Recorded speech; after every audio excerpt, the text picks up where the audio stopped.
Hello and welcome. I thought today we should do a reading on something like what you're supposed to be doing, or how you can, I don't know, serve your life purpose better, or like something like your maybe what's a good one is maybe what is your karmic lesson right now? Like, what is your lesson right now that you're supposed to be learning? So that's what we're going to be doing today. And I'm going to start shuffling for the piles. Please give me a card for people who will pick pile 1. Thank you. We have the Rose's Kiss for pile 1.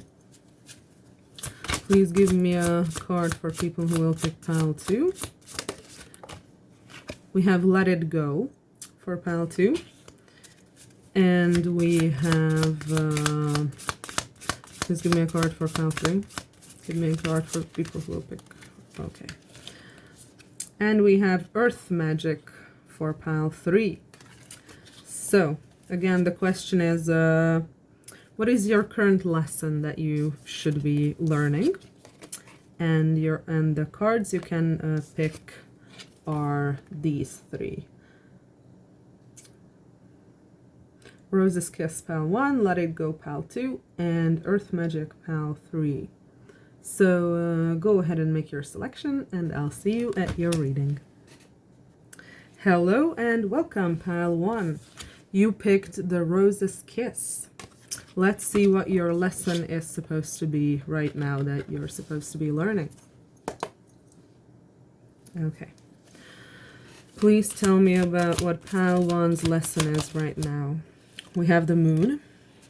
Please tell me what pile 1's lesson is right now. What are they supposed to be learning?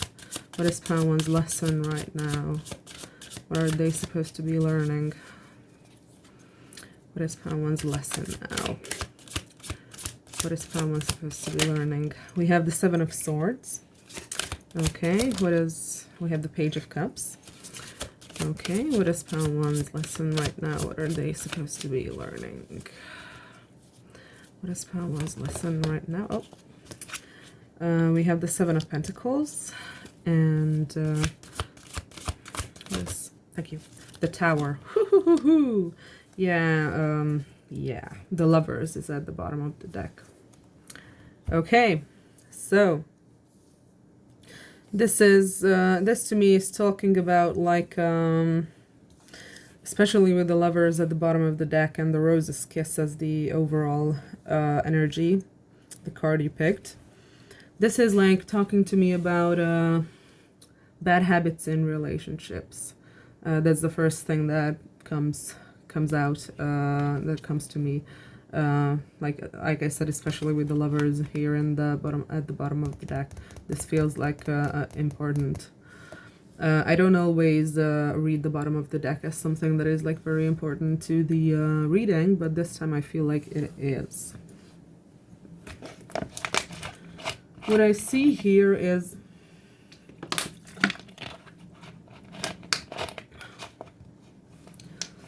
I'm gonna start clarifying as well, but what I see here so far is that this feels like a subconscious behavior that you're like doing over and over and over again, is what I'm getting with this. It feels like the Moon is already something that could be read as the subconscious, but this also feels like this Moon at the beginning of the reading feels more like also a secret, because that's something that you can also read the Moon as. But what I feel here is that there's some sort of a secret that you keep from other people, or maybe one other person, and because this seems like there's some sort of a pattern here concerning relationships. And or maybe this is something that you're shoving your emotions down into your subconscious. That's also a possibility. Like, you're not allowing yourself to feel your emotions, and this manifests in like a running behavior, or like an avoidant behavior, where if there is like someone who is available, or someone who you feel for. Maybe you don't even feel for people who are available, by the way. So maybe if someone is available, then you just don't find them attractive, and you are only attracted to people who are unavailable. So that could also be something that is happening, but that is just basically the confirmation of you being unavailable. So you're the one who's emotionally unavailable, and that's why you're chasing people who are and running from people who aren't. 1 second. Okay, sorry, I had a phone call and I had to pick it up. So what I was talking about was that this seems to be some sort of a pattern within you and your romantic relationships. Also, as the Page of Cups being in the being in the middle of the reading, this makes me feel like as soon as you start to feel emotions for someone, like even the smallest little emotion, or something of the sort, you like immediately start running from that, and as soon as you feel something, you're immediately like triggered to work a lot, and to how do I put this, to like escape into your work and deal with your work, because you want to feel independent, and having feelings for other people might trigger you, and you might feel like you're not independent enough, like you're too dependent on someone because you have feelings, and then you have to like do some sort of an activity, probably work, that makes you feel more independent, that makes you feel more like you're the boss of your life, or something like this. So like this seems to be like a pattern that you're going through. And with the Tower at the end of this whole thing, I can read this in a couple of ways. Like, that's what I usually say. But here I see that either this is what's destroying your relationships, or something's gonna be coming in if you don't fix this behavior. Like, if you don't fix this behavior, something's gonna happen that's gonna turn your life upside down. It feels kind of like since this is your current lesson that you should be learning, if you're not learning it the easy way, then you're gonna have to learn it the hard way. That's what this Tower feels like. Like, I usually say that this is like this is like the universe kicking you in the butt. That's what the Tower is, basically. Or just some kind of a huge I don't know, destruction, falling apart of things. Okay, let's start to clarify the spread. Okay. Please clarify the moon. What is Pile 1's current... The heart, yeah. Told you it was about romance. You're shoving your feelings down. If you feel something for someone, you're shoving your feelings down. Okay. Please clarify the Seven of Swords. What is Pile 1's current lesson? Please clarify the Seven of Swords. What is Pile 1's current life lesson? Thank you. We have the Broom. Maybe it's like, again, this could either mean that this is like a point of disagreement, or not really disagreement, but like this is something you usually have fights about with your partners. Or maybe you are running because you feel like you need to break up with the person that you're getting close to, or like you need to get them out of your life, or something like that. Okay, please clarify the Page of Cups. What is Pile 1's lesson right now? Please clarify the Page of Cups. Thank you. The book. That's interesting. I think this is just the most ridiculously simple way to interpret this. I think this is you intellectualizing your emotions. It's that simple. Okay, Seven of Pentacles. Please clarify the Seven of Pentacles. What is pile one's lesson at the moment? The Star. Okay. Please clarify the Tower. What is pile one's lesson currently? What is pile one's current lesson? Please clarify the Tower. What is pile one's current lesson? Please clarify the Tower.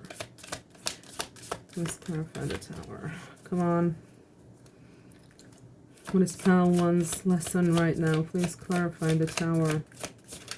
Please clarify the Tower. What is pile one's current lesson? Okay, in that case, I'm going to get this one. The Child. Maybe you'll suddenly have someone who depends on you.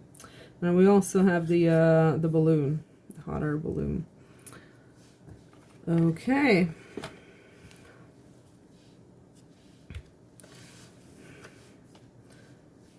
So with this, I'm seeing that the Star is like a very positive card. Like, I'm aware of that. It says progress, prosperity, renewal, hope, achievable, happiness, birth, and inspiration. Shining future, wishes come true, or a stroke of luck. Very positive. Bright prospects, generosity, guidance and direction, ideas, success, hope, vision, imagination. You have this feeling for some time already. A new partner is awaiting you. It is a person that is going a spiritual way. So you could either be hiding from a literal someone here, like a literal person here, and someone, that is the case if this someone is like a spiritual person. But what I'm getting is more that like you see your future and you see your dreams within your work. Like that is the legacy you want to leave behind. That is what you want to be remembered for, and not necessarily your family. And what I'm getting here is that in the tower clarified by the Child. Like I said, the first thing that it made me feel is that maybe you're gonna actually have someone depend on you. Like maybe you're suddenly gonna have a kid who's depending on you, and you need to take care of them, and you have no choice but to feel emotions. This is also what I'm getting, but that's not necessarily what this is. I'm gonna try to read it, because the Child also says new beginnings, child, toddler, play, inexperience, innocence, immaturity. Though the Child Lenormand card can refer to an actual child, it is sometimes more helpful to see it as in the reading as an indication of a fresh start or something that is new in one's life. Alongside this meaning, the Child Lenormand card also comes with the traits of innocence and naivete, as well as inexperience. You may also be more playful and curious than others. Okay, so yeah, that this could be something that you're like going to be forced into a situation where you need to take care of a child, and that is what's gonna change this pattern for you. That you're not gonna be able to do the "oh, I have work to do" excuse, and you're gonna have to take care of someone and have an emotional bond with someone. But what I'm getting from this is that this could also just be that the Tower is signaling a new beginning. Like that's just what I said. It's just what I said in the beginning about the Tower, that the Tower is something that was like built on a false foundation or a bad foundation, and it's gonna come crumbling down, and it might feel like a huge life-changing experience, but there's going to be a new and more healthy start coming after that. And that's what I'm getting here.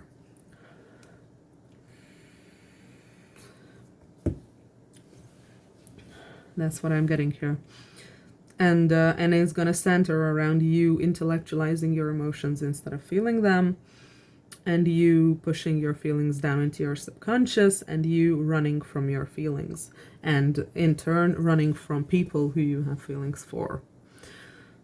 If they are available. If they are not available, then you're probably running after them, then you're probably chasing those people. And like I said, that's like a very typical behavior for someone who is not emotionally available. So that's what I see here. And there's a deck that I haven't used a lot in the recent past, and I want to give it like a go because it's been a while since I read from this deck. Oh, it's so beautiful. Look at that. It's like holographic gold. Okay, it's like such a hefty, like huge ass deck that is like very difficult to shuffle. But let's see what it says. Okay. What's the lesson for pile 1 right now? The universe. The first card out. What's the lesson for pile 1 right now? We have the 4 of Cups. Okay, what's the lesson for pile 1 right now? What lessons are pile 1 supposed to be learning? What lessons are pile 1 supposed to be learning? What lessons are pile 1 supposed to be learning? We have the Wheel of Fortune. Okay, let's spread these apart a little bit. Okay, what lessons are pile 1 supposed to be learning right now? What's the lesson that pile 1 is supposed to be learning right now? What's the lesson that pile 1 is supposed to be learning right now?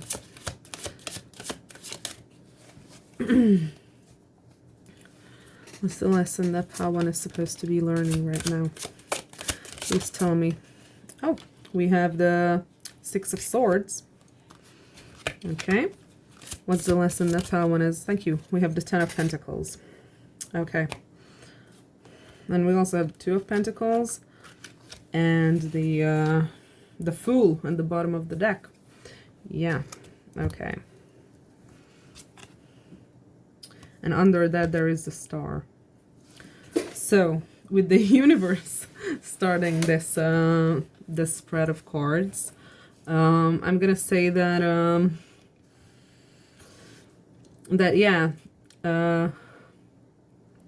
this Tower moment is something that is like going to be down by the universe or whatever higher power you believe in.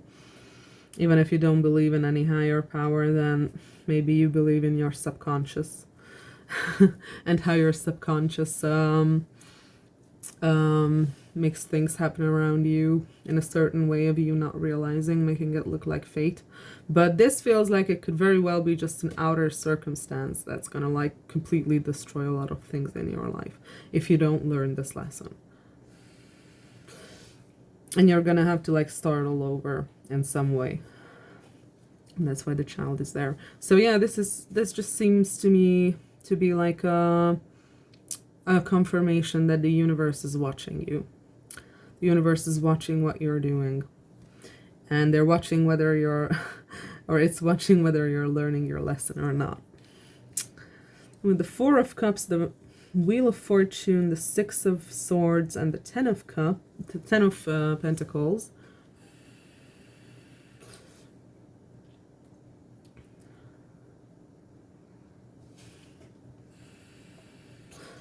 Yeah, this very much feels like you rejecting love, because 4 of Cups is like apathy, rejection, sadness, like not caring about something. So there are like people who find you very attractive, or people who like want to be with you, and you are always rejecting them, which again fits into the narrative that I've been picking up throughout the reading so far.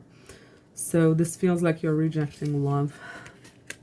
But then we also have the Wheel of Fortune, which would mean that there is like a change, that there is like a level up coming. With the 6 of Swords and the 10 of Pentacles, the 6 of Swords is leaving something behind. 6 of Swords is like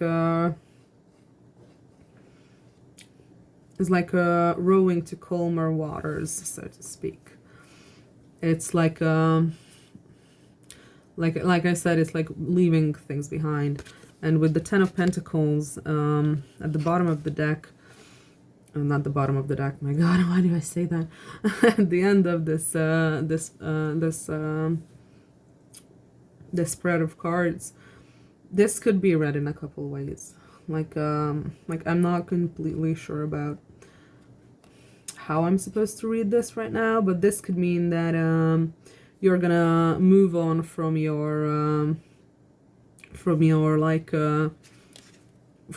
fear-based and trauma-based behavior of rejecting people who are available. You're gonna move on from your like emotional trauma, because usually rejecting someone before they can reject you is like a way of self-defense for someone who is like rejection sensitive, or like someone who has like a rejection trauma. So that is also something that could be happening with you, something that could be going on with you, like you'd rather reject someone before they can reject you. Like I said, it seems like the only difference or the only time where this would not be true would be some case where the other person is not available to you. Then you might feel like you're obsessed with them. Then you might feel like you can't leave them alone. Then you might feel like they are the perfect person for you, but the core of the whole thing is that they are not available, and that's why you're feeling those things. So with the Six of Swords after that, and the Ten of Pentacles, I could read that as you moving on from that situation and actually being able to build a family. So that could be something here, especially with the Fool at the bottom of the deck. Like the Fool is usually a leap of faith. It's a fresh start. But I think I'm gonna like clarify the Ten of Pentacles. Can you please clarify the Ten of Pentacles? Thank you. We have the Alchemist. Yeah. Nice. Very nice. Very nice. Yeah. Yeah, and we also have the Ace of Wands at the bottom of the deck. And the Four of what? Four of Wands. Ooh, so nice. And another Moon under that, and the Devil. Yeah, this is like a complicated situation, but what I'm seeing, especially with the Ace of Wands and the Four of Wands here, this is exactly what I said, that you are going to, like, there's something is going to happen. Like there's going to be something that will make you have like a 180 turnaround. Like you're gonna, like, something's gonna happen that's gonna change your life, and it could be this Tower moment. I'm gonna pull a couple cards on what this Wheel of Fortune is going to be, but this feels like there is some kind of an event, some kind of a realization, something happening that makes you finally understand that you've been doing things the wrong way. That the reason you don't have what you are seeking is because of your own behaviors, and your own behaviors are coming from a place of trauma, a place of unhealed feelings that you need to like heal and regulate, and you need to like work with. And that is when you will move on from this whole behavior and finally be able to start a family. And with the Alchemist here, this just clarifies for me that yes, this is you transforming your situation and transmuting your own bad energies into good ones. So this is what's showing me that you are healing, that you are going to heal.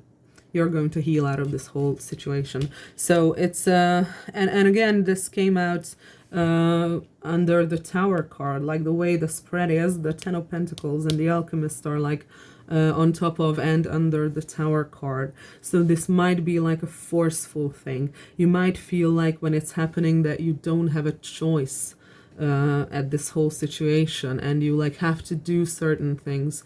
But it's also gonna feel like a Tower moment feels like when the universe, that's when the universe says, okay, enough fucking around.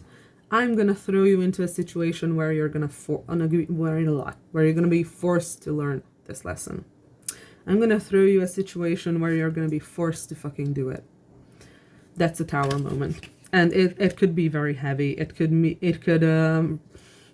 come up in a couple ways. Like it could be like the failure of a business. It could be the death of a loved one.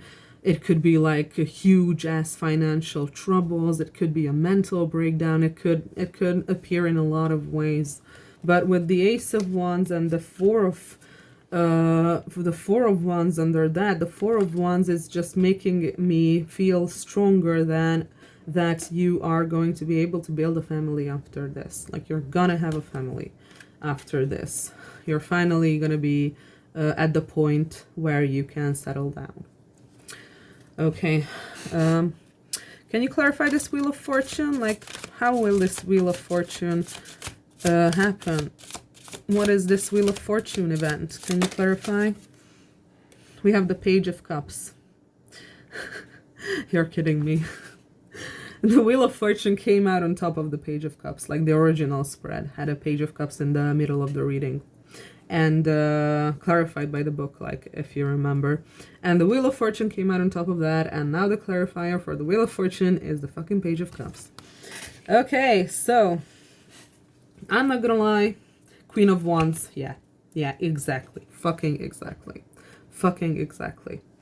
There's gonna be someone who you feel for, and this someone is going to be like yeah, and we also have rebirth. Yeah. Okay, so there's gonna be someone in your life. I'm gonna theorize that you are a male and this other energy is a female. So based on the spread, it looks like you're a heterosexual male. Like you're a male, you're a man, and you're attracted to women.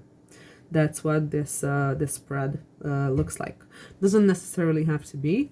Maybe you're just the more masculine one and you're attracted to like more feminine energies.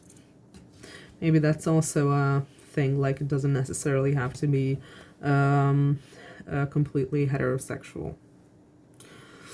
But that's the most immediate message that I'm getting, is that this feels like you're heterosexual male and you're like being heterosexual attracted to females. So what I was starting to talk about is that there's gonna be someone here. Maybe you already know who this is. I'm not completely sure, but maybe someone's gonna come into your life who is gonna be like, it's almost like the feelings you will have for this person are going to be the catalyst for this change within you. Because this person, well, first of all, Queen of Wands is a potential fire sign. So they could be Aries, Leo, Sagittarius, Sun, Moon, Rising, Stellium chart ruler. The Queen of Wands is also talking about someone who is like very, very sexual, very erotic, very hot, very attractive, very, very physically attractive. And they're also someone who is very passionate, someone who might also be very creative, someone who this is the kind of energy that if this person like steps into a room, like everyone is going to pay attention to them, like instantly everyone's going to look at them because they're so beautiful, and because they have this aura of like sexuality about them. 1 second. Okay, so where were we? We were at the Queen of Wands, and what I'm getting with this Queen of Wands and the Page of Cups, clarifying the Wheel of Fortune, is that like I said, that there's going to be a specific person who you're going to have feelings for, and it seems like this is going to be the person who is the catalyst to this entire like transformation or whatever it is. This feels like if you let this person get away, and you don't do your homework based on your like attachment style, if you don't heal, and if you let this person get away, that's when the Tower is going to come in. That's when the Tower is going to come in and the universe is going to kick you in the ass. That's what I'm getting here. Like it feels like this could be a possibility that you like let this person get away because of the issues you're having, and then the universe is going to kick your ass. But what I'm getting is that even after this happens, the Tower is going to be your wake-up call, and that's what I'm getting, is that that's when you're going to realize that you didn't completely lose this person. Like, if you put in the effort, you still have a chance. That is what I'm getting with this. But I'm kind of curious about this Queen of Wands person. Let's take a look at who this is. Okay, who is this Queen of Wands? How will pile 1 know who this is? Okay, we already had something flip. We have the 5 of Swords. Might be someone you've had a falling out with. Who is this? Oh, 10 of Swords. Jesus, fuck. Okay, so who is this Queen of Wands person? And the 9 of Wands. Yeah, I think you have a history with this person. I don't think this is going to be a new person. I think this is someone who you've had some kind of a falling out with. I think you may have, yeah, the Hanged Man. The Hanged Man and the 3 of Wands. Also Judgment. Yeah. I'm getting that this is a person who you have been protecting yourself from, so to speak. But not really from the person, but from the feelings this person makes you feel. Like it feels like you are very, very attracted to this person, and it sent you into self-defense mode. And with the 10 of Swords, this could be something, this could be a connection that has been through a lot. Like, maybe you've known this person for quite a while now. Maybe this connection has or this connection not working out, because I'm not getting that it worked out. This connection not working out gave you a lot of horrible feelings, maybe. Or this could also be a person who has suffered a lot in the past. So like if you're thinking about who this Queen of Wands person may be, you could think about someone who has suffered a lot throughout their life. And like I said, with the 5 of Swords, this seems like you've had some kind of a falling out, some kind of a disagreement, some kind of a something happening. I strongly feel that you're not talking to this person right now. Like, this feels like you've known this person for a while and you have a history with this person, but you're not talking at the moment. You're not talking at the moment, and especially with the Hanged Man at the bottom of the deck, this feels like you've been putting this person on hold, almost like you've been maybe like dragging this person along, or like stringing them along a little bit. But doesn't necessarily have to be. It could also be that you just kind of refused to choose this person by refusing to choose at all.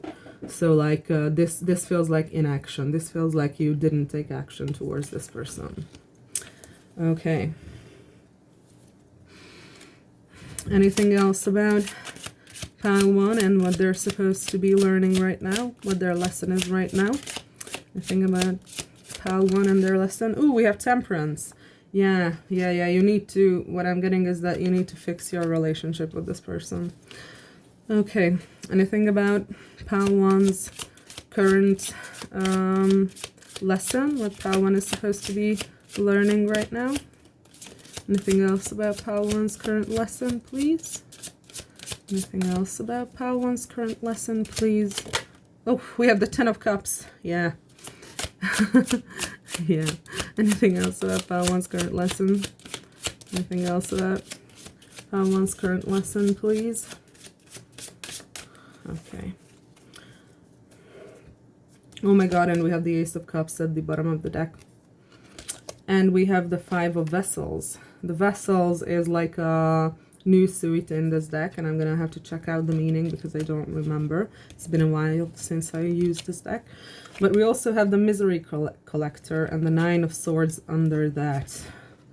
So so what I'm getting with this is that either this person or you, or maybe both of you, have suffered tremendously throughout your lives. Like it feels like, because the Misery Collector is like usually, not usually, but it is like an alternate death card as far as I'm aware. But it is focusing on the pointless suffering. It is focusing on the, all the horrible things that happen in the world. It's focusing on you focusing on the bad things happening to you. It's almost like you feel like you're like a bad luck magnet. Or maybe your person, this Queen of Wands, is like this. Like they feel like they are a bad luck magnet, and maybe either you or them or both of them have this this kind of like skewed interpretation of your own life or your own view on your life, and maybe you see the negative experiences you went through far more than your positive experiences. And like I said, this could be also your person, not necessarily just you. And yeah, this feels like you have a mindset that makes it much easier to remember the bad things that happened, and the good things are kind of like fading away, or like you can't really honestly and clearly assess the balance of good and bad things in your life, because you are focusing on the bad things more. And that's not something you do on purpose. That's probably something you do in a subconscious way. And with the Five of Vessels, I'm gonna have to check it out. My wig is like coming apart a little bit. Okay, so I'm gonna have to check out the Five of Vessels. I have it somewhere saved in my phone, because I don't know where the pamphlet is, but I have it somewhere. Just gonna have to look for it, so a little bit of patience, please, and I'm gonna tell you exactly what it is. Five of Vessels. Separation, changing your patterns, rediscovery. Okay. So, I'm gonna try to find the whole description of it, but that's not within my favorites for whatever reason.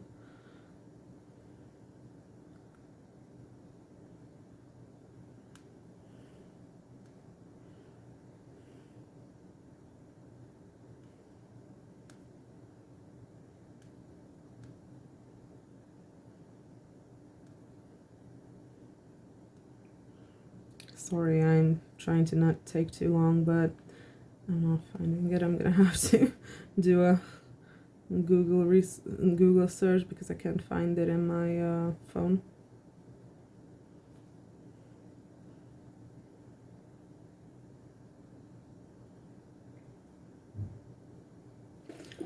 There we go. Five of Vessels. Yeah, separation, changing your patterns, rediscovery. Symbology, that's not what I'm looking for. A greater change needs to happen. Your ego and structures control you. Yeah, that's what I've been talking about. While this happens, your essence will not be completed. You will need to restructure yourself, changing your usual patterns, routines, cultural and social impositions. Otherwise, you are clinging to old values and are unable to move forward. Okay, sorry. So we were like, otherwise you are clinging to old values and are unable to move forward. This needed separation forces you to let go of the self-inflicted restraints of your true nature so you can shine again. How often do we see cultural conditioning opposed to your progress? This is a question, sorry, I just didn't phrase it like a question properly. We tend to antagonize it, but there is no one blocking your way, no one but yourself. There lies a tendency to self-impose limitations. Deep down, we acknowledge the fear of knowing ourselves and what we are capable of.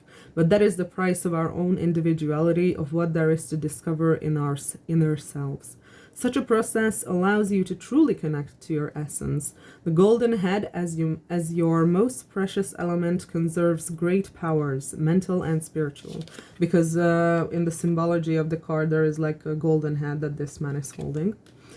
That's what it's talking about. The symbolic act of cutting it off serves as a purification of the ego, which is easily inflatable. A prideful and obstinate ego lives in spiritual blindness, so you have to teach it humility as well as honesty.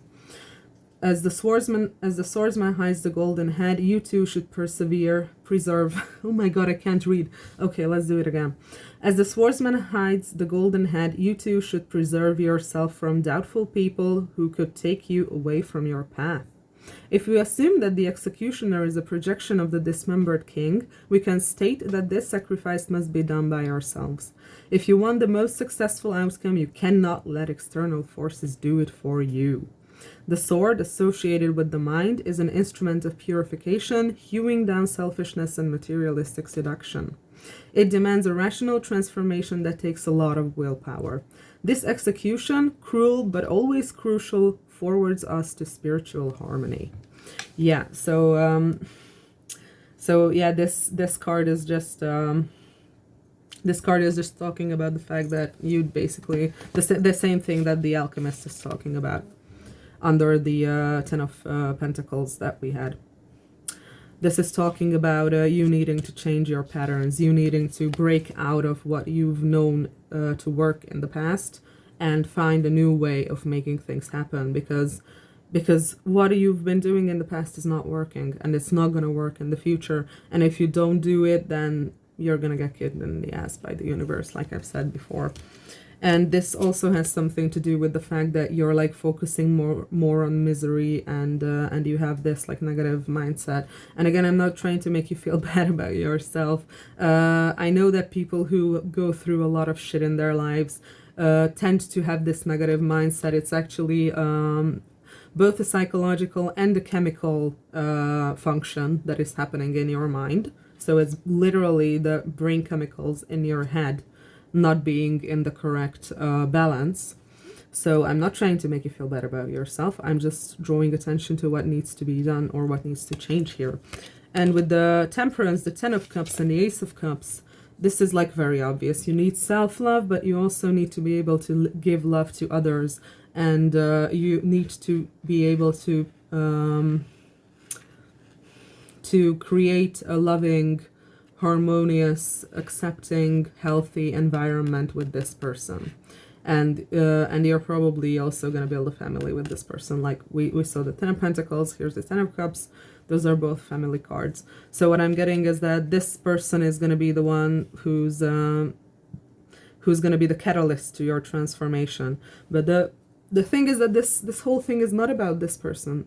They're just a catalyst. They're literally just a catalyst. And for some reason, your connection with this person mirrors the connection you have with yourself. And that is usually true when we have like bad patterns and bad behaviors, because the behaviors and the patterns and the trauma that you failed to heal from your childhood, that goes back to your parents and has their roots there with your parents and their behavior, is going to come up again and again and again in your romantic relationships. That's just how psychologically we work as a species. That's just how it happens, because you learn your attachment style from your parents. You learn your attachment style through your childhood interaction with your parents. And if that interaction wasn't healthy, then you cannot be expected to have a healthy attachment. You cannot be expected to have a healthy attachment style. And you're not going to have one. And what this is telling me that you should do is to create a healthy attachment style, basically. So maybe you need therapy for that. Maybe you need self-help books for that. I'm always going to advocate for therapy because it literally saved my life. Literally saved my life. And it has helped me be able to reach heights that I at one point never thought I would reach, or I never thought I would like have these qualities again that I have now. So like I said, I'm a huge advocate for therapy. Okay, I'm not gonna go much longer, I think, because again, I don't have a lot of time and I don't have a lot of daylight left. And where I am right now, daylight is like the basic light source that I'm using, and it's getting a little dark, and it's getting it's kind of cloudy too. So, okay, whatever. Anything else for Pal 1 and what they're supposed to be learning right now? Their lesson, 9th house, faith. Maybe there's something important in your 9th house. Venus, love.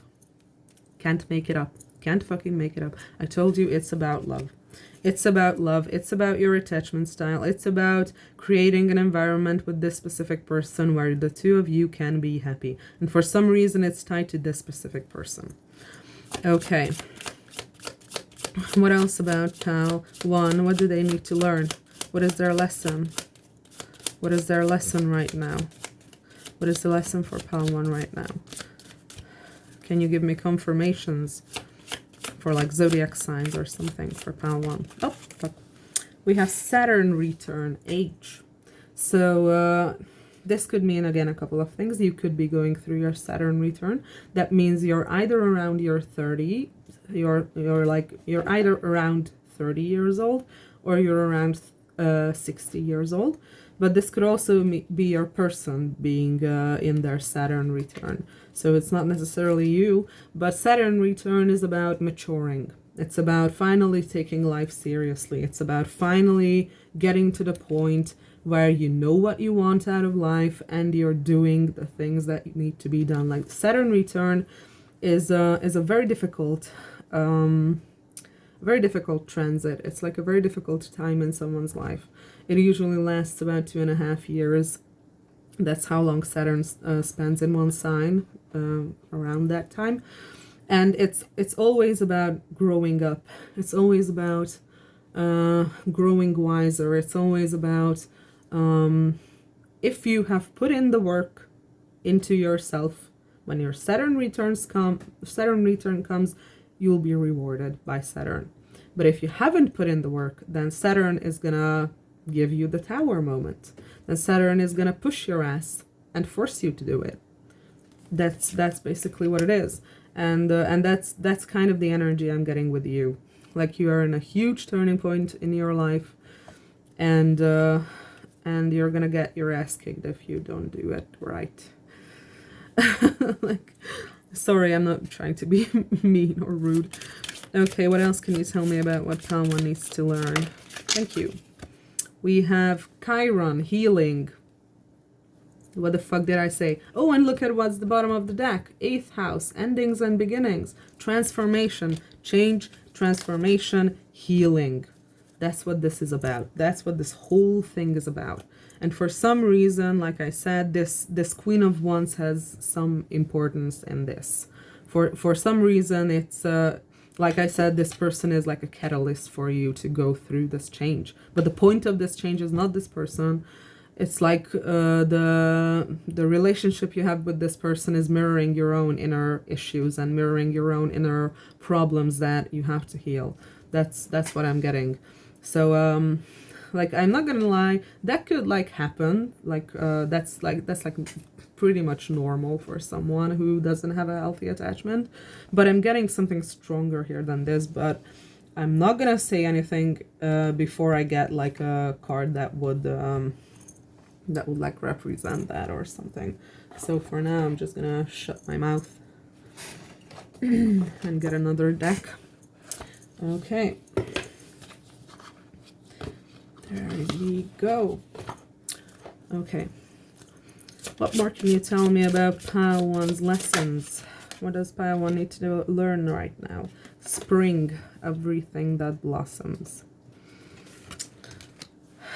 What else does Pile 1 need to learn right now? It's like there's literally like a new era starting in your life. What else is Pile 1? What else can you tell me about what Pile 1 needs to learn right now? What's Pile 1's lesson for right now? What more can you tell me about Pile 1's lesson? What Pile 1's current lesson? What do they need to learn? What do they need to learn? What more can you tell me about Pile 1's lesson? We have something here, dark path, learning from your mistakes. Yeah, this is the point where you where you assess your mistakes. This is the point where you no longer are able to bury your head in the sand and say that everything was someone else's fault. You no longer are able to do that, or are going to be able to do that. You are called to take responsibility, and the only way you can learn from your mistakes is if you accept that you made the mistakes in the first place and you accept responsibility for them. But what I'm seeing here is that especially with like the spring, everything that blossoms, that feels like that is like a new era in your life, like you've went through like a horrible winter in the past couple years maybe, and now things are finally changing. Now things are finally blossoming again, and better than ever is what I'm getting here. Like you're right now through this, you're about to find your true self is what I'm getting. But for that, you have to be able to learn from your mistakes. So what this feels like is that you like need to take a step back and honestly assess, what have I been fucking up? What behaviors do I have that need to change? What do I want to be my life to be like in, like, I don't know, 10 years or something like that. So and again, with that, I can that can be very difficult, if not impossible, to do on your own. So if you have the means, I'm gonna say, and if you're not in therapy yet, therapy could help you a lot. Okay, what else is there? What was that? We have fire.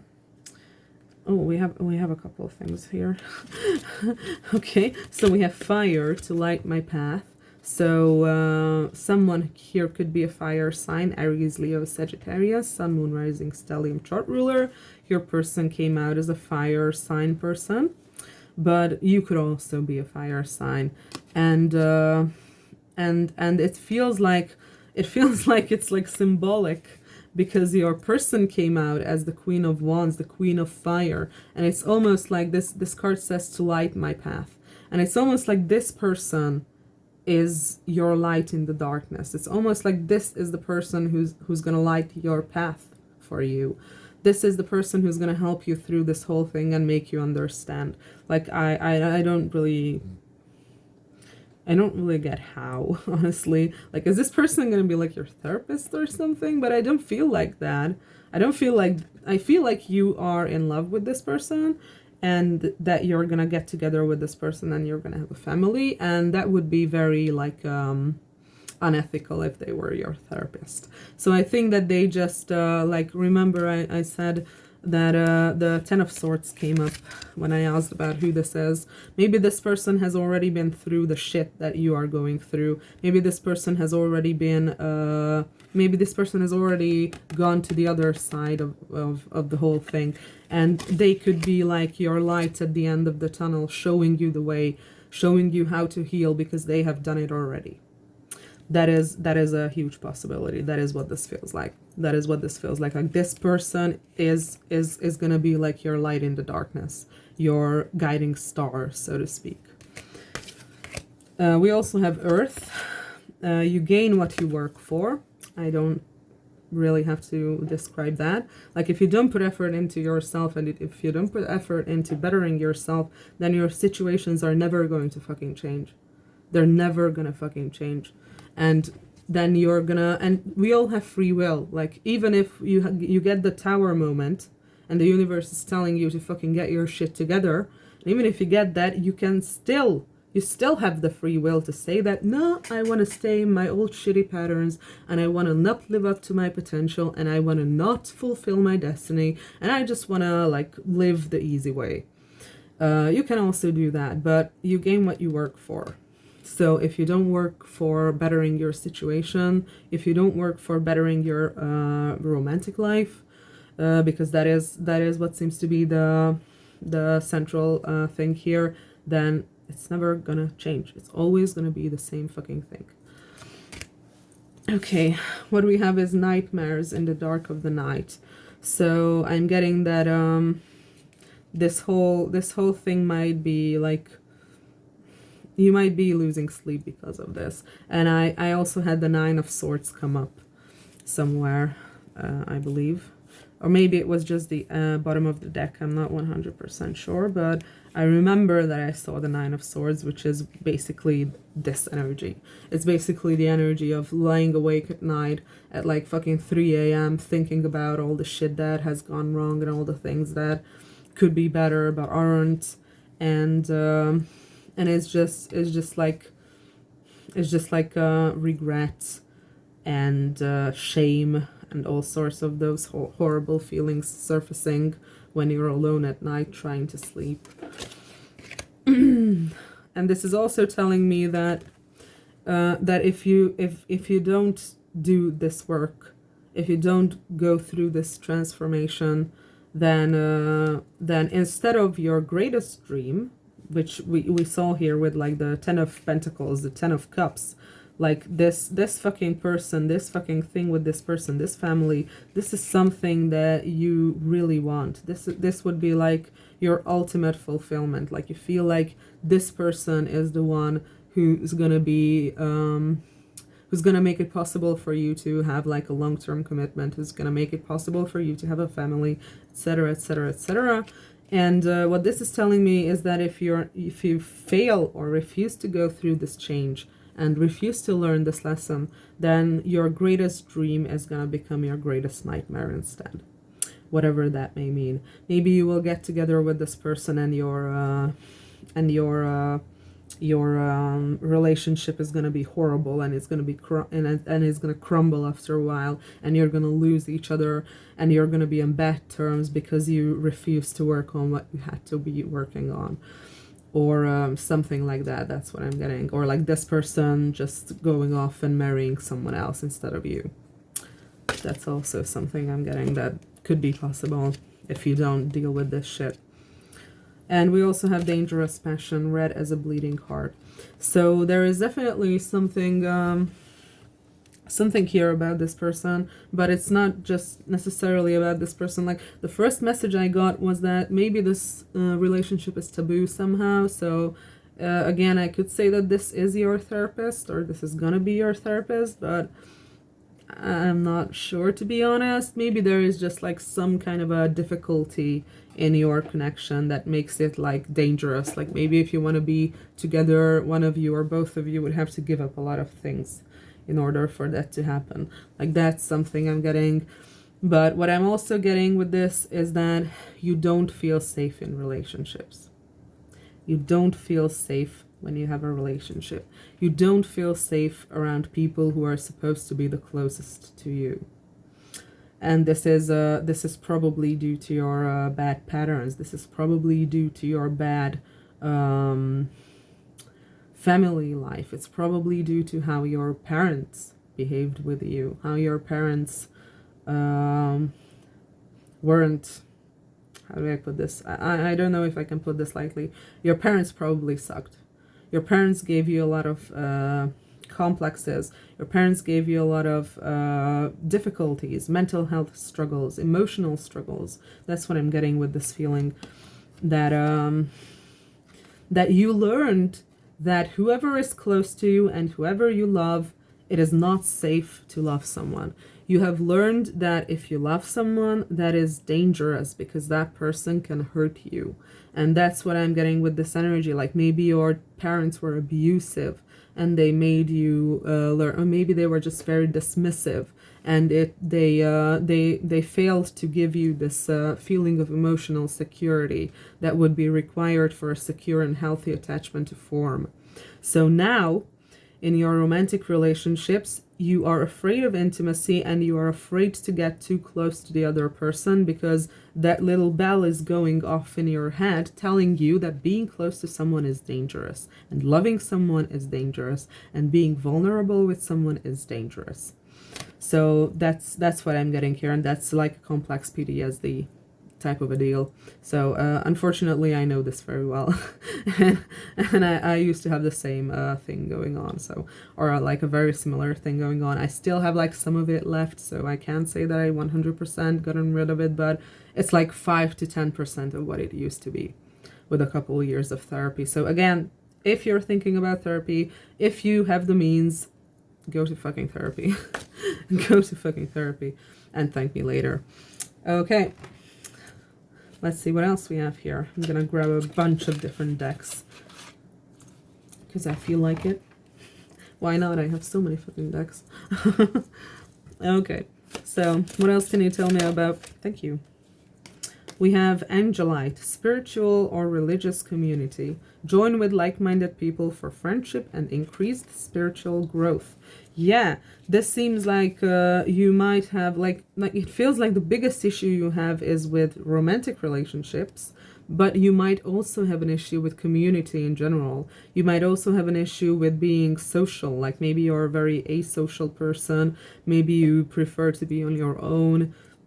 Maybe you like don't trust people. Maybe you like can't relate to people. Maybe you think like you're too different from everyone, and that nobody really understands you. That's also kind of the feeling I'm getting from here, and that this could also mean that the people who are around you right now might not be the best people.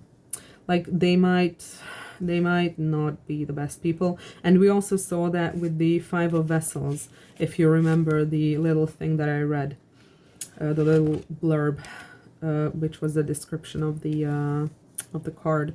It was talking about not leaning on outside influences and not letting outside influences deter you. And again, with this, I'm getting that you might need a new community around you, because there might be people around you who are just not good for you and who are just not having your best interest in mind, basically. Like some of your friends might be like jealous people. Some of your friends might be like secretly haters. But I'm also getting that maybe with this Queen of Wands person, you have like something, like maybe you both are spiritual. We saw the star coming up here.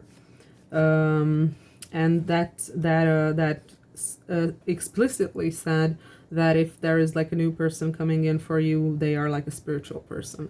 And now again with this, I'm going to say that maybe both of you are like spiritual people, and you could help a lot. You could help each other a lot with your spiritual gifts, is also something I'm getting. and really, like, this feels like you need a community of like-minded people, but that, I'm not gonna lie, that doesn't necessarily mean you need a community of spiritual people, because even within spiritual communities, maybe I could say especially within spiritual communities, people can be extremely toxic.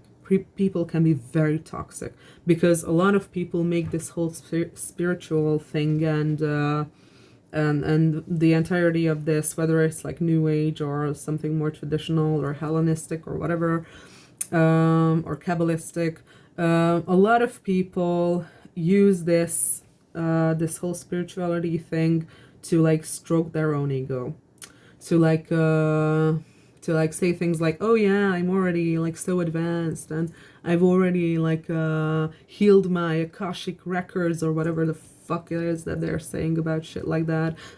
Sorry. As someone who actually has spiritual gifts and experiences, and I've had them my entire life, some I don't know, mainstream spirituality and modern spirituality and New Age spirituality just makes me want to fucking tear my hair out, honestly. So I'm not gonna recommend that you specifically need to look for like-minded people in spiritual communities, because there are a lot of really toxic people there. The best thing I can tell you, the best tip I can tell you about that, is that try to look for people in communities that are centered around self-betterment, that are centered around self-help, that are centered around healing, because that is where you're gonna find the kind of people who are gonna be able to like help you rise out of this whole situation that you are in, and they're gonna help you break down your mental blocks and things like that, because that's what they do. That's what their life is about. And trying to look for people in communities based around this would be much more beneficial, because then you are surrounding yourself with people who are committed to their own growth, but who will also help you stay committed to your own growth. So that's the best thing I can that's the best thing I can tell you. Whether this means like joining a group therapy, whether this means joining like I don't know, like Facebook groups, or I don't know what kind of social media you're using, or maybe like forums centered around like I don't know, psychology or things like that. Like, I'm not gonna lie to you, I know this is like a little story. I'm sorry. I'm just gonna have to tell you this because I'm being called to tell you this, that I have a group on Facebook that I'm not always very active in it, but it is by far the best group I have. And this group centers around people who have cluster B disorders, narcissistic personality disorder, borderline personality disorder, histrionic personality disorder, and also people on the ASPD spectrum. So like psychopathy, sociopathy, things like that. Like this group is specifically for these kinds of people who have these diagnoses, any or all or either of those. And you would think that people like that, like who are like narcissistic and like psychopathic and things like that, like you would think that they are like horrible people, and you would like not want to be around people like that because they are like dangerous, they are bad people, they are awful, and they are like scary. But I have to tell you that that's the exact fucking opposite of what I've been experiencing in that groups ever since I joined. I have never met a community of people who were more self-reflective and who were more committed to bettering themselves than those people. I have never met a group of people who are more committed to bettering themselves, more committed to calling themselves out, more committed to actually changing and actually finding a way to cope with their issues, and actually finding ways to be healthy, to be adaptive, to be good to other people, and to heal themselves. So and that's something that like you would not expect, but that's something I'm probably gonna say has a lot to do with like the stigma of mental health problems, especially cluster B disorders. By the way, they are very heavily stigmatized, and people are like using it like basically like the new N-word, like I don't want to say, but you know what I mean. Like if someone's like a narcissistic, that's like an insult. If someone's like histrionic, that's an insult, but that's less known. I think like borderline and narcissism and even psychopathy and sociopathy are like the biggest ones that are like extremely stigmatized. And despite that, I have to say that group, that Facebook group, is the best fucking group I'm a part of, and that has the best quality people I think I've ever met. And there are people outside the group that are very similar to this that I can say the same thing about.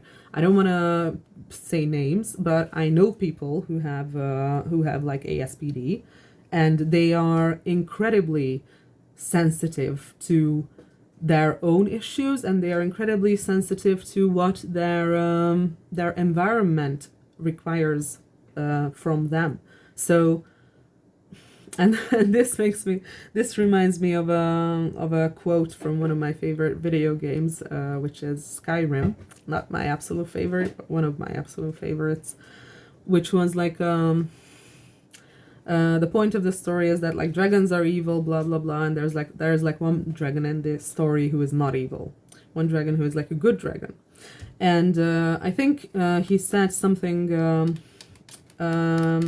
maybe I'm paraphrasing it, like it was not like word to word this, but the point was that what is the better accomplishment or the bigger accomplishment, being born good or to overcome your evil nature through great effort?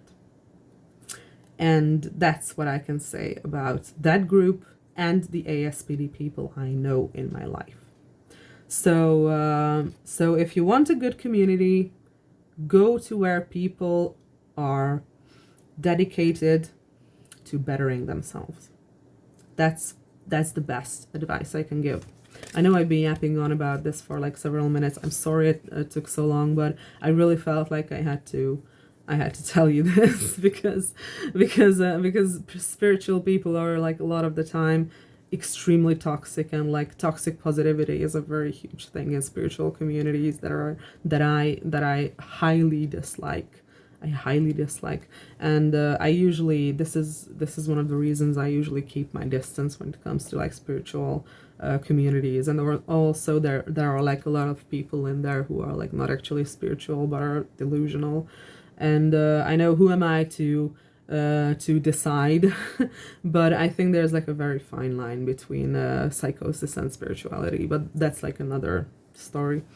Okay, what else about Pal 1's lesson? What else can you tell me about Pal 1's lesson? What do they need to learn?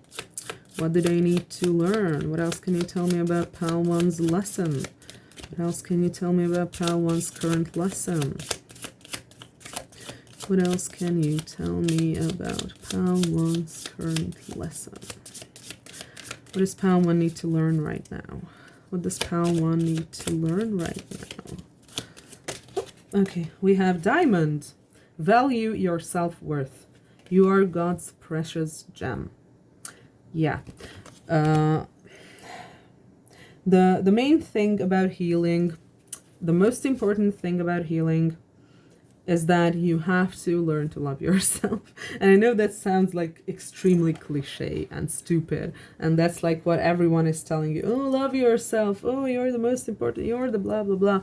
But really, you need to heal your sense of self-worth, because all these behaviors and all these things and all the trauma-based behavior in the world is led by usually led by bad self-esteem and bad self-worth. Believe it or not, that's even true for narcissists. That's why they use grandiosity and narcissistic beliefs as a coping mechanism, because they feel so shitty about themselves down, like deep down. So yeah, what this is telling me is that you're gonna have to value yourself more, and not in a narcissistic way, not in like an overconfident way, but in a humble way. You have to recognize your issues, you have to recognize your problems, but you also have to recognize your worth. And your problems don't make you have less worth. Your problems don't make you worth less, basically. Your problems are completely valid, your emotions are valid, and you are valid. And whatever has happened to you that caused this behavior that you're about to shed right now, or your lesson is to shed right now, it was not your fault. And it does not determine your worth. Okay, so I don't know if I'm gonna grab any other decks right now, because I think that this was a pretty good closure for this pile. So anyway, I hope I could help. I hope you enjoyed this reading, and I'll see you in the next one if you feel like it. Bye. Hello and welcome, pile 2. You picked the Let It Go card. Let's see what it is that your current lesson is that you need to learn right now. Okay, let's put this a little bit over here. Okay, let's get started. Please tell me what pile 2's current lesson is. What does pile 2 need to learn right now? Oh, we have the Knight of Wands. What's pile 2's current lesson? The Magician. What is pile 2's current lesson? What does pile 2 need to learn right now? Nine of Wands in the reverse. What is, oh, the Hanged Man. And the last card, what is pile 2's current lesson? What does pile 2 need to learn right now? Please tell me about what pile 2 needs to learn right now. Please tell me about what pile 2 needs to learn right now.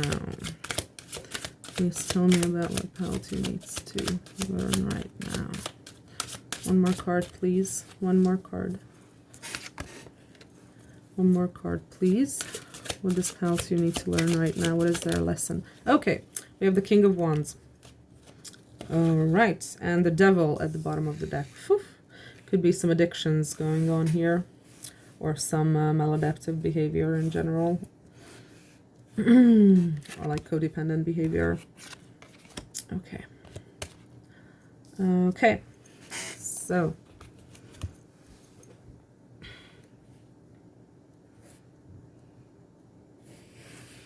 I think this is talking about an inconsistency between your behavior and your inner world. Like, it feels like what this spread is telling me, sorry, my wig is kind of falling apart a little bit. Fuck, go back in there. Okay, so I feel like what this is telling me is that in order to uphold some sort of an image of yourself, you'd rather present yourself as someone who is stoic and cold and not really bothered by a lot of things, like you're trying to be like very cool and chill and pretend like you don't care about things. and I think that this is maybe this is what your current lesson is about. Like, this feels like you're not being completely honest about how you behave. Like your behavior is not completely honest. Your behavior is more based on the fact that you need to show an image to other people, is what I'm getting here. And you'd rather let certain opportunities pass you by instead of going after them, because you don't want to risk destroying this image of yourself. The King of Wands here, you could be a fire sign: Aries, Leo, Sagittarius, Sun, Moon, Rising, Stellium, Chart ruler. Doesn't necessarily have to be. Maybe you're just a very fiery, passionate person. Maybe you're just very attractive. Maybe you're just very creative. Any or all of those things could be true for the King of Wands. Okay, let's get clarifying. That was fast. I was clarifying the Knight of Wands, and we have the Tree and the Man. Knight of Wands feels like a bit of a how do I put it, immature energy, like acting before you think. That's kind of like it. Okay, please clarify the Magician. What is Pal 2's current lesson? What does Pal 2 need to learn right now?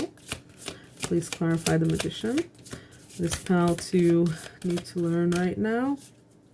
What does Pal 2 need to learn right now? What is Pal 2's? Okay, this is like several cards again.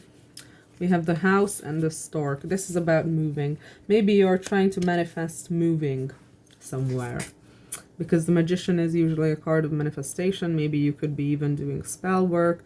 Maybe it's just like visualizing or something, or maybe it's just like wishing for something really hard, but it has something to do with moving houses, because the Stork is moving, the house is like, yeah, this seems like we want to move houses. Okay, what about the Nine of Wands in the reverse? Please clarify the Nine of Wands in the reverse. What is Pal 2's lesson? What does Pal 2 need to learn right now? What is Pal 2's current lesson? What is Pal 2's current lesson? What does Pal 2 need to learn right now? What does Pal 2 need to learn right now? We have the Snail. Okay, so there's some very slow progress with something here. Extremely slow. The Hanged Man. Please clarify the Hanged Man. What does Pal 2 need to learn right now? What is Pal 2's current lesson? What does Pal 2 need to learn right now? What is Pal 2's current lesson? What does Pal 2 need to learn right now? What is Pal 2's current lesson? What is Pal 2's current lesson? Please tell me about Pal 2's current lesson. Please clarify the Hanged Man. Please clarify the Hangman. Please clarify the Hangman. What is Paltu's current lesson right now? What does Paltu need to learn right now? Please clarify the Hangman. Why am I not getting a fucking card?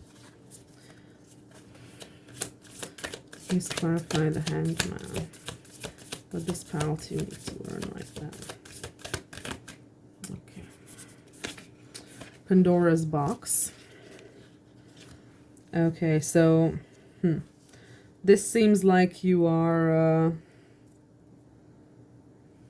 this seems like you would rather be passive, and you would rather not do anything about something because you're like so afraid of how this situation will play out or what it's going to unleash. It feels like you're this is really what it feels like is overthinking, honestly. But what I get is that you're so afraid of some situation here and how it would turn out and how you acting and influencing the situation would work out, that you would just rather not do anything. Okay, please clarify the King of Wands. What is Paltu's current lesson right now? Please clarify the King. Thank you. The dog. The dog. Yeah, okay, so there's some loyalty here as well. There's some loyalty here as well. Oh my god, this is like driving me fucking insane. Sorry. So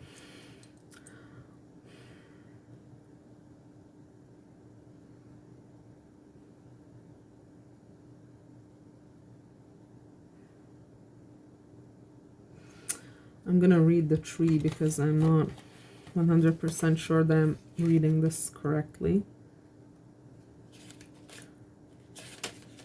Tree. Home, establishment, safety, tradition, custom, privacy, conservation. The tree asks us to look at ourselves from a holistic perspective. Perhaps it is an indication to take a walk with nature. With its many intertwining branches, it also reminds us that we are all connected, and thus the card can also indicate that there is a deep bond between two people in a reading. Okay, so what I'm getting here is interesting.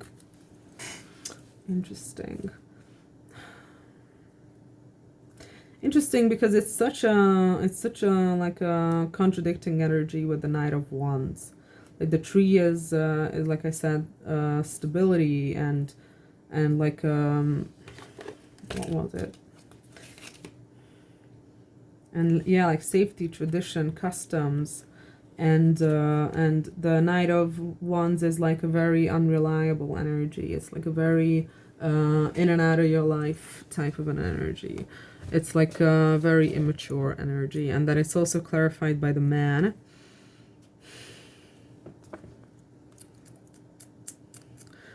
This could be talking about a same-sex relationship. Like that's one way to go about this. Not necessarily, but it could be.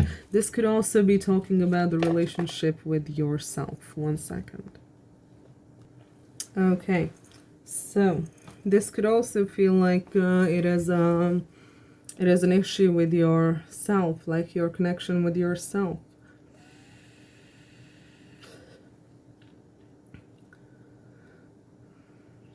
Like it almost feels like you want to, like I said in the beginning, it feels kind of like you want to appear more mature than you actually are.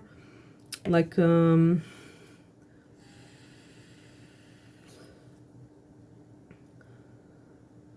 like this is kind of difficult to read, I'm not gonna lie. This is kind of difficult to read. Like, what is this lesson? I'm gonna grab a couple more cards. Please tell me what Paltu's lesson is. Please tell me about Paltu's lesson. What does Paltu need to learn? Fucking hell, it fell.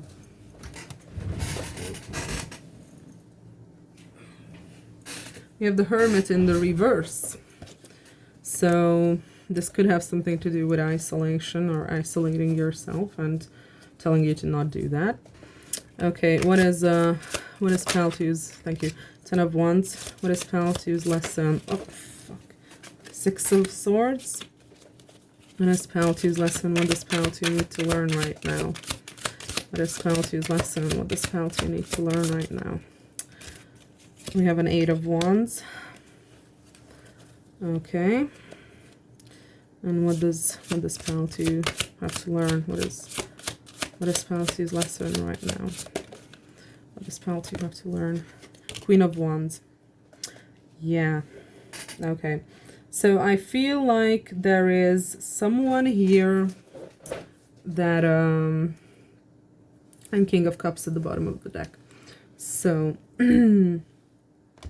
oh, and King of Wands and Queen of Wands is like they are counterparts. They are a pair. So that's also important to note here. You might feel very loyal to this person. This person could be a fire sign. Aries, Leo, Sagittarius, Sun, Moon, Rising, Stellium, chart ruler. Or they could be someone who is like very sexually attractive. Very, very pretty. Very beautiful. Someone who garners a lot of attention, who a lot of people want to be with. Someone who is like when they enter a room, like everyone just looks at them or stares at them. And they could also be someone who's like very creative, very fiery, and they would have like this aura of sexuality around them. So like a very, very attractive female energy. What I'm seeing here is that you feel loyal to this person, but you would rather not deal with this person because you're too afraid of what that's going to unleash.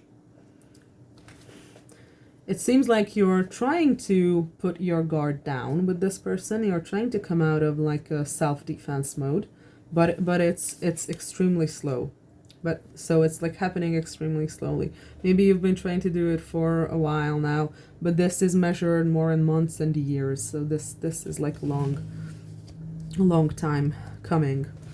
Maybe you are trying to manifest moving in with this person or moving closer to this person. Maybe you're like living kind of far away from them.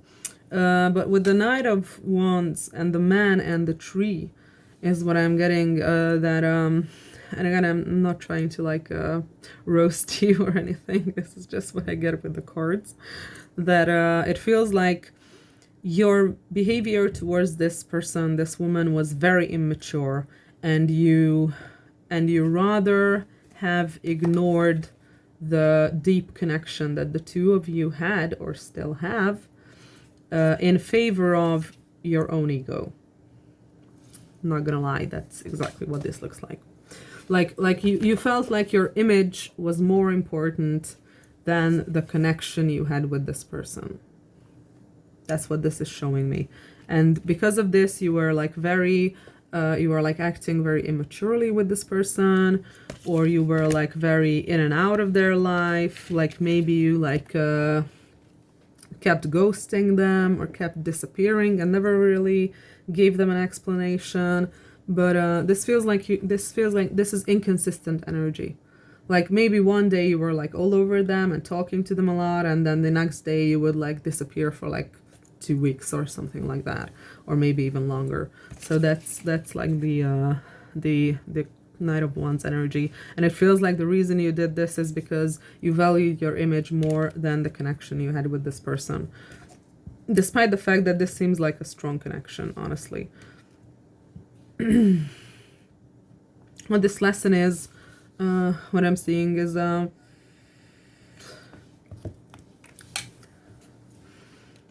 like well, first of all, you should come out of isolation. So if you haven't talked to this person in a while, try talking to them. And I'm seeing more indications of that here. Like you see the Eight of Wands, and with like the little like lines, these lines which appear on several cards in this deck are usually how do I put it? What's the word? The symbolic of a connection to the source, to the heavens, to like the God or whatever you believe in. And Eight of Wands is a communication card, and this seems like there's this like very sad woman here who's getting all this things into their head. And the Eight of Wands is like a card of communication. So this seems like this woman is getting communication from above. And this communication could represent either like information from above, or like information through like a psychic not behaviors, psychic gifts, or like intuition. But what I'm getting with the Eight of Wands, like I said, it's strictly a communication card. So what this is telling you is go and talk to this person. This is the easiest way to put this. Like I could talk about like the connection to like the upper spheres or anything. Like maybe this person feels you somehow, like in spirit or something. Maybe this person knows things about you that they shouldn't know because you never told them, but they just fucking know it. And but the most important message of an Eight of Wands is always communication. So this is telling you to go and talk to this person. With the Ten of Wands and the Six of Swords here, this feels like you're having like again, I don't want to sound rude. I don't want to sound rude. I'm gonna grab a couple more cards to see if I'm right. Can you clarify the Ten of Wands here, please? Can you clarify the Ten of Wands here? Fuck. Yeah. The temptation. The temptation. And I'm not sure whether it came out in the reverse or not, so I'm just gonna read it upright. Maybe during reading it I'm gonna figure out whether it's and the Page of Cups is at the bottom of the deck, whether it's upright or reversed. So with this I feel like you may have a lot of, and even with the other deck we have the Devil at the bottom of the deck, which I said is about like maladaptive behaviors. It's about codependency. It's about addictions. So what I'm getting is that, yeah, this is exactly what I wanted to say. This feels like, because this Ten of Wands came out right on top of the Nine of Wands in the reverse and the Snail, this almost feels like you're artificially keeping yourself too busy for this person. You're artificially keeping yourself too busy for this person, because that is some sort of a pattern that you're used to. That is some sort of a pattern you usually do. Like maybe you prefer people who are not available. Maybe you prefer people who are not emotionally available, which would mean that you yourself are not emotionally available. And that's basically what I'm reading with this spread here. And I'm also reading that there's a lot of ego here and a lot of importance about how people see you. What I'm getting here is that it's almost like you need to leave behind, because that's what Six of Swords is. You need to leave behind how you think about this person, and that entails more than just that. It's not just about how you think about this person, it's also how you think about a lot of other things, is what I'm getting. Like it feels like you're always too busy for this person. You're putting so much shit on your own plate that you have like no time to think about this. This feels like a self-protecting mechanism, but it's also like a very toxic one. This feels like you're burning yourself out with work, is what this feels like. Like you're carrying so much that you are like a hair away from like collapsing. And with the temptation here, it feels like you see this person as someone who's like very tempting, and this also feels like you're like trying to distract yourself from this person, and that's why the slow progress is there, is that you're basically like kind of sabotaging yourself. And it's also because of the way you see this person, but it's also because of how you operate. Because the temptation is an alternate card for the Devil. And we have the Devil here as well. So you have like some unhealthy behaviors. You might be like a workaholic. You might have some sort of an addiction happening in your life that is holding you back. But that's what I'm getting, is that these things like this is like something you need to leave behind, and you need to talk to this person, is the most obvious way I can fucking read this. Like that's the most obvious thing. Okay. Anything else about what Pal 2's current lesson is? What is Pal 2's current lesson? What do they need to learn? What is Pal 2's current lesson? What do they need to learn? Ooh, we have the 9 of Swords. Okay, what is Pal 2's current lesson? What is Pal 2's current lesson? What do they need to learn? We have the Knight of Cups. Yeah. Okay, what is Pal 2's current lesson? What do they need to learn? What do they... Fuck. Knight of Coins. Okay. What is Pal 2's current lesson? What do they... King of Cups. That came out of the bottom of the deck, if you remember. We also have the 7 of Vessels and the Lovers at the bottom of the deck. Like, you're fucking kidding me. You're fucking kidding me. I'm not gonna lie, this is very similar to pile 1, so if you felt called to pile 1, or if this is resonating, maybe try watching pile 1, and maybe you can find some information in there too that could help you. Okay, so yeah, this is telling me about like a shift that needs to happen here, like all the energy you subconsciously, and probably not on purpose, but all the energy you're putting into worrying about the situation, and like this thing is like, it feels like it's keeping you up at night. It's like you can't sleep. You might have nightmares. You might dream about this person a lot. Or it might just be that it's like 3 o'clock in the morning and you're like still lying in bed thinking about this whole thing, and it gives you a ton of anxiety and like bad feelings. All the effort you put into suffering and thinking about this, all the effort you put into suffering about this, is how I can describe this. You need to put into like actually taking action towards this person. Like actually talking about your emotions, actually giving them an offer, because the Knight of Cups is an offer of love. And with the Knight of Coins here, it's twofold, because this also means that do it at your own pace. Like, you don't need to like hurry, because the Knight of Coins is kind of a slower type of an energy, but it has to be tangible. Like, coins are like the earth element. It has to be something real, something tangible. So if it has something to do with you moving, then just make sure that there's actual intention behind your words. So don't just go up to this person and tell them about how you feel for them.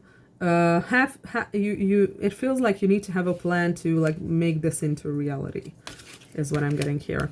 And the King of Cups is like a huge upgrade from that whole thing. It's about you being secure in your emotions. It's about you being healthy in your emotions. It's about you regulating your emotions healthily.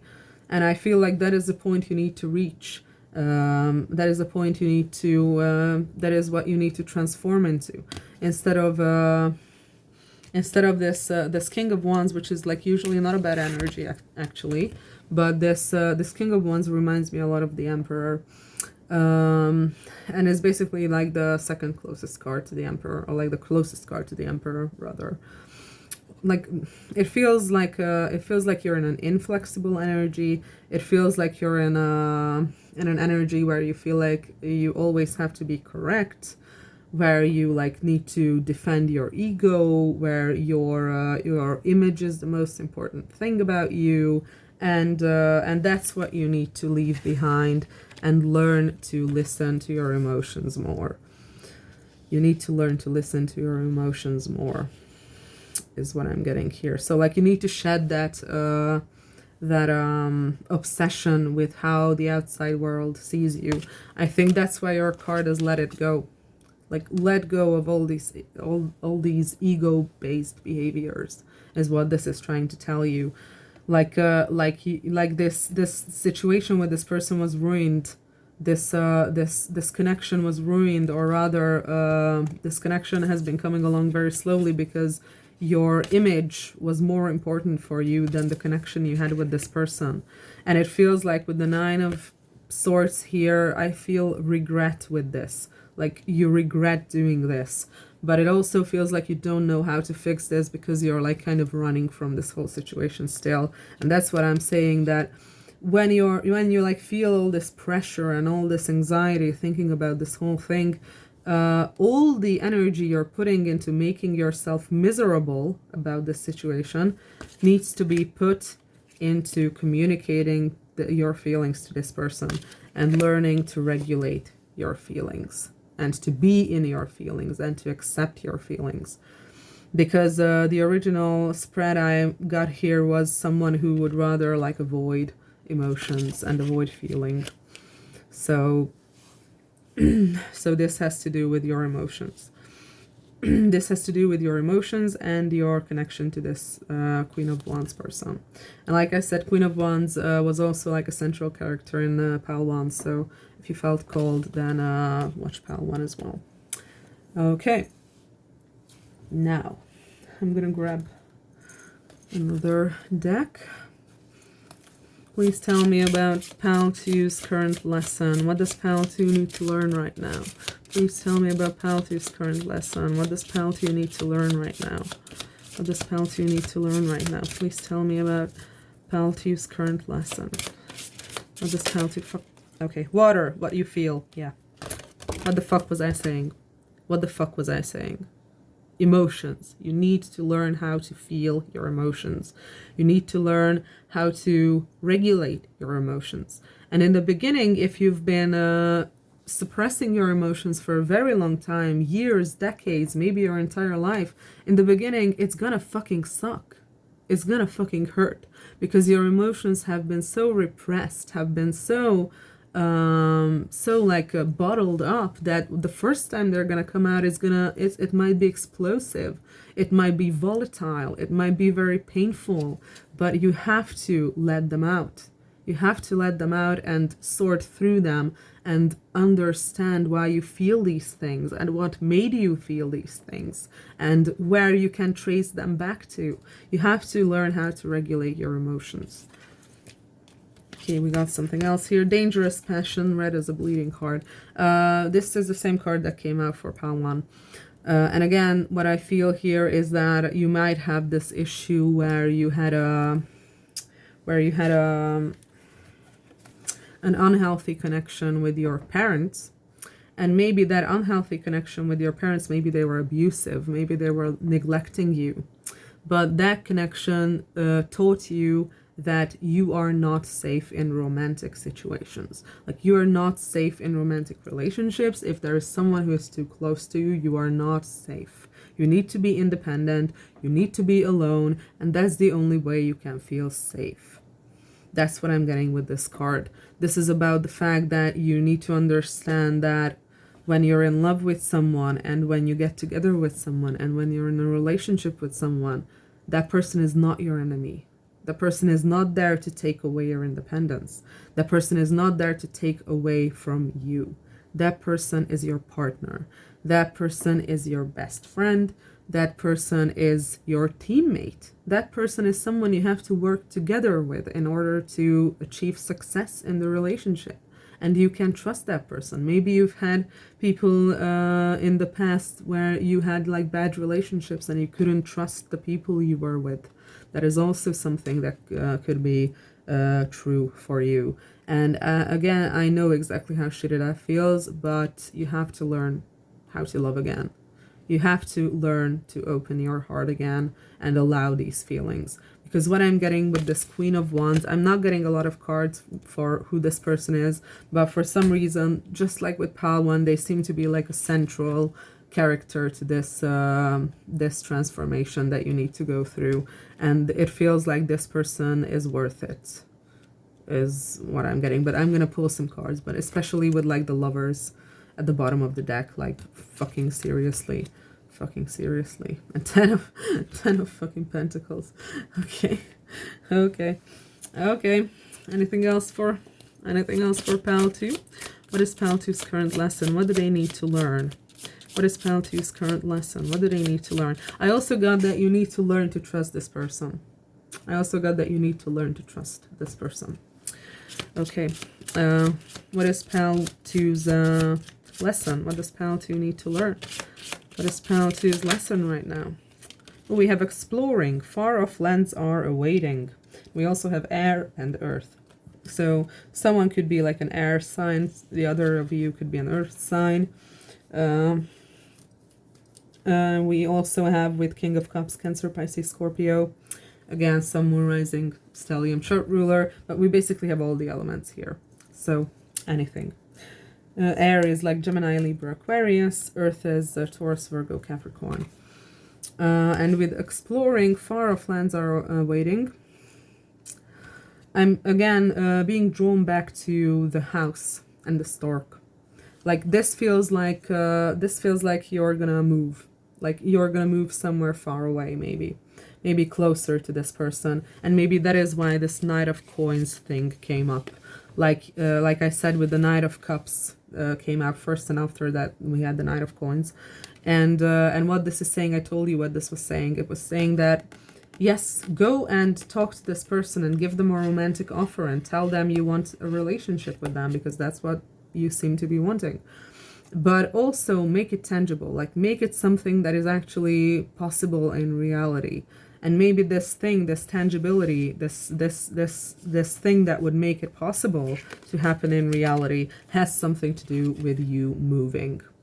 With you moving away from where you've been living in the past. Maybe you need to move to a new state or a new country. Maybe you need to move far away, maybe even a new continent. I don't know. Maybe you and this person are living far away from each other. But what this is telling me is that if you're thinking about whether this is the right thing to do or not, here's your confirmation. This is what you should be doing. This is what you should be doing. You should be moving. You should be moving. Okay. What else is here? What else can you tell me about Pal 2's current lesson? What does Pal 2 need to learn right now? What else can you tell me about Pal 2's current lesson? What else does Pal 2 need to learn right now? What else can you tell me about Pal 2's current lesson? What does Pal 2 need to learn right now? Oh! Okay, we have citrine. Unnecessary worries. Release the burden of worries by giving them to God for healing and solutions. What the fuck did I say about the Nine of Swords? What did I say about it? What did I say about it? All the energy you're putting into making yourself suffer and making yourself being stressed out about this situation, you need to put all that energy into getting closer with this person, into regulating your emotions, into letting your emotions out, into understanding your emotions, and into talking to this person. And you're worrying about fucking nothing is what I'm getting here. Like this feels like the universe has your back. Like you have a safety net. Like even if you feel like moving to like a different state or a different country or whatever it is would leave you with nothing to rely on. This feels like the universe has got your back. Like you're not gonna okay, it's gonna be hard, of course, like every change is hard, but you're being protected is what I get also. Okay, what else about Pal 2? What is Pal 2's current lesson? What does Pal 2 need to learn? What does Pal 2 need to learn? What else can you tell me about Pal 2's current lesson? What does Pal 2 need to learn? What does Pal 2? Thank you. Jade. Oh my god, I can't believe it. I cut the deck like before I started shuffling again, and Jade came out. And now it came out again. So, Jade, wellness. The recovery of health and wellness is here. So maybe you have some health issues that you need to take care of. For some reason, I'm getting, like with the green color, it might be like heart related because the green is the color of the heart chakra.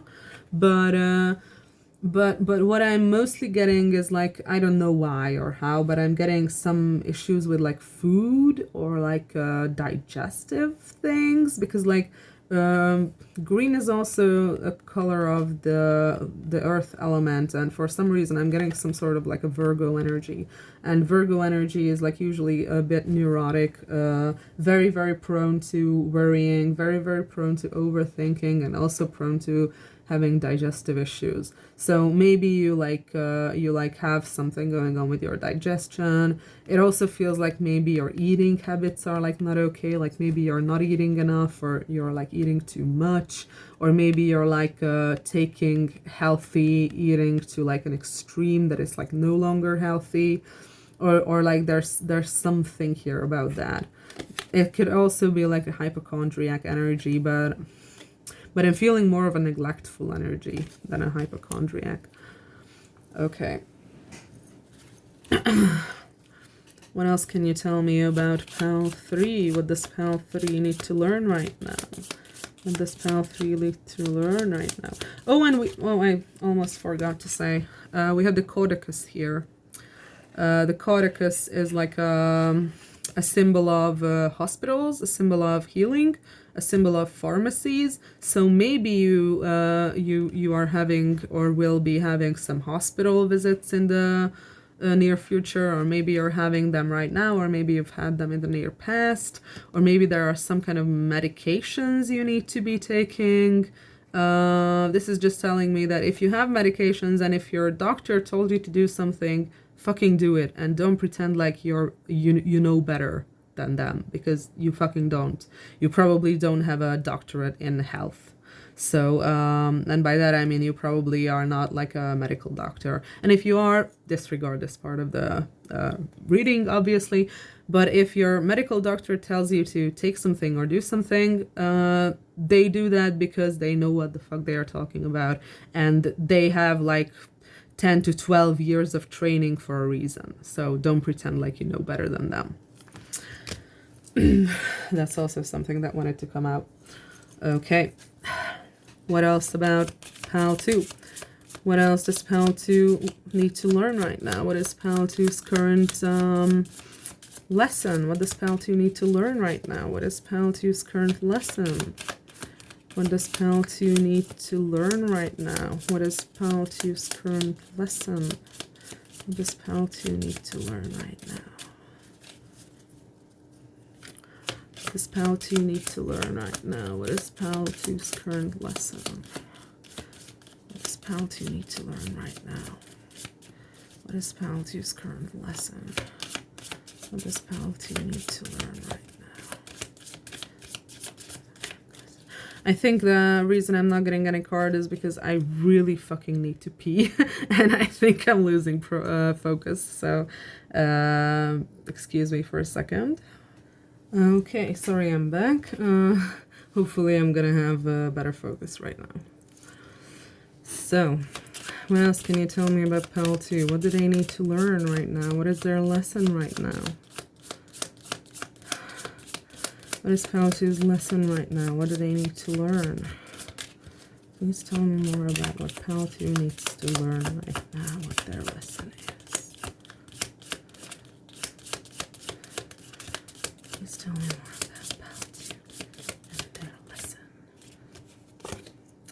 We have Opal. Yet let yourself sparkle and shine.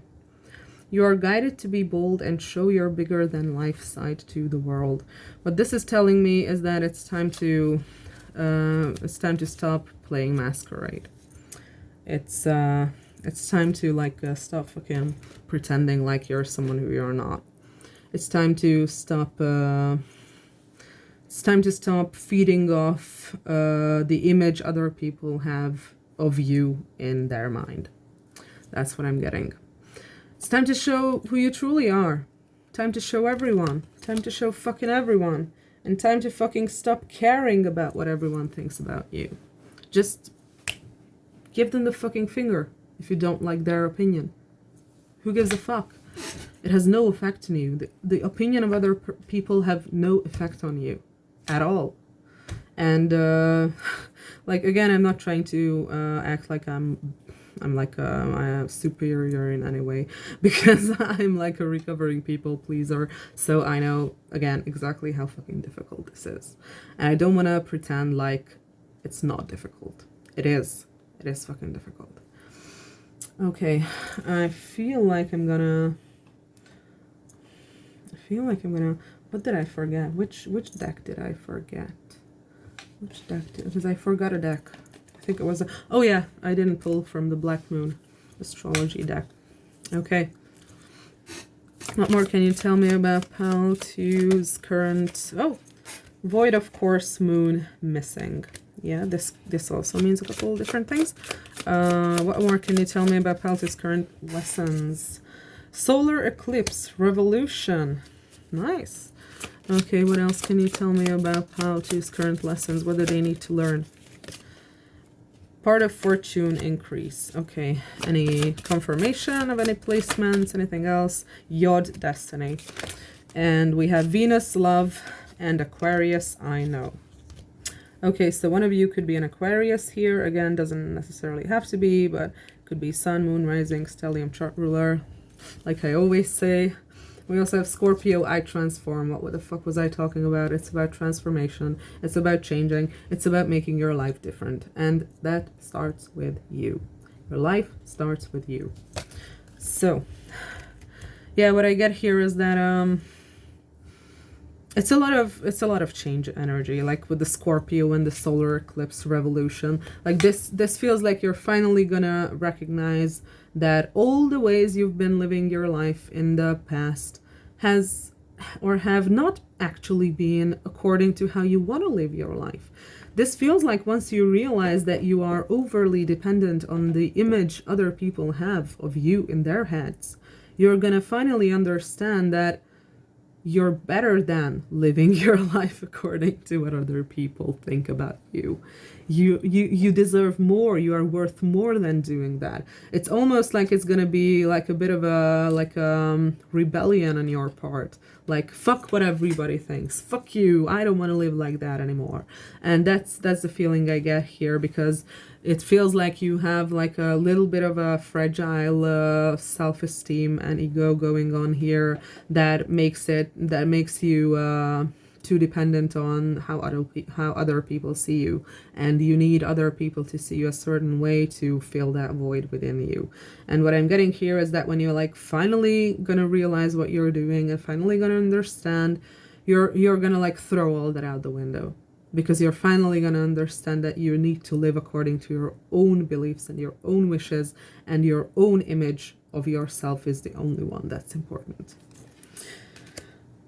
With part of fortune increase, first of all, I would look at where my part of fortune is in the chart. So do that if you can.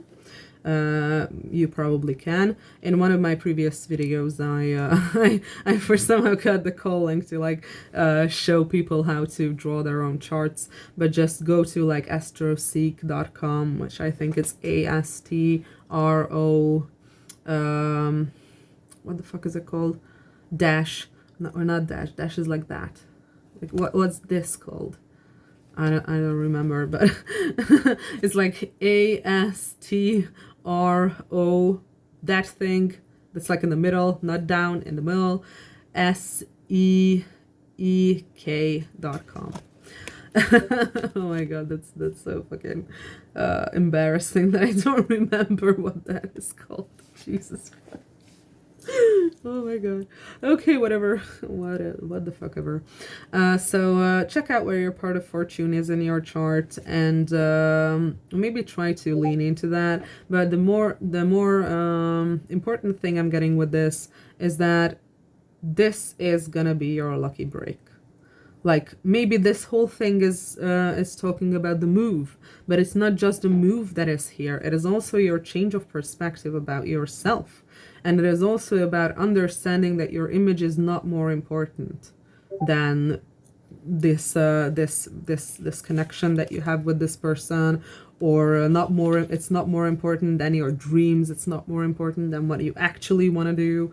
Like, maybe you're so afraid to lose some sort of a prestige, and that's why this move, or that's why the communication with this person is so difficult for you. But once you understand that that's all like how do I put this? Like, it's all unimportant in comparison to your true life's purpose, and in comparison to the connection that you have with this person, because it seems to be a very, very strong and very weirdly mystical connection. It's not more important than love. is what I'm getting. Once you realize that, that's when your luck is gonna turn. The luck's gonna turn in your favor, and that's when you're gonna start to be able to finally expand yourself and your dreams and whatever it is that you're doing. Maybe you're gonna start building a bigger legacy to the future. Like maybe that's when your projects are gonna become more successful or something like that. With your destiny, I don't need to fucking explain that, especially that it's next to love, Venus. So it's this shit is like destined. Like of course you have free will, and if you don't want this person, you don't have to fucking do anything. But what the cards are telling me is that this person, I get the same fucking message as I did with Pal 1. So like I said, maybe you watch Pal 1, but I get the same fucking message. This person, this Queen of Wands, and it was a Queen of Wands in Pile 1 too. This Queen of Wands is the catalyst to your life transforming. This Queen of Wands is the catalyst to your change, is the catalyst to you waking up, and is the catalyst of you building a life that you always wanted. That's what I get here. Especially with the part of fortune. Especially with the part of fortune. And this is something that is like basically, this is basically like a kind of like a gift to you from the universe, almost like if you can learn this lesson, if you can go through this whole situation and learn the lessons you're supposed to, then this is going to be your reward. A destined relationship, a destined love with this person. This is going to be your reward if you learn your lessons right now. That's what I see here. That's what I see here. If you can defeat your own ego, if you can understand that your image is not more important than what your soul truly wants, if you can understand that you don't need to uphold any sort of image for anyone, and if you understand that this move is something that it seems like here needs to happen, and once you understand that all the energy you put into worrying about the situation can be put into moving this situation forward with this person, like once you understand all of that, this is your reward. This is your reward. A relationship with this person that is destined. Something that will make you level up. Because this feels like a huge fucking level up. This feels like a huge fucking level up. With the void of course moon, and we also have Aquarius, I know. It's almost like you have, like I said, someone could be an Aquarius, but it's almost like you have this feeling, this knowing, this like intuition about this person or this whole situation. Like it feels like it feels like you have a premonition that you're like on the verge of something big, is what I'm getting with this I know. Like it seems like you're feeling this coming. With the void of course moon, two interpretations come to mind. First is that the void of course moon is like a symbol of things going nowhere. So first of all, this is telling you that if you keep doing the shit that you've been doing, if you keep being inconsistent, let me grab the Knight of Wands.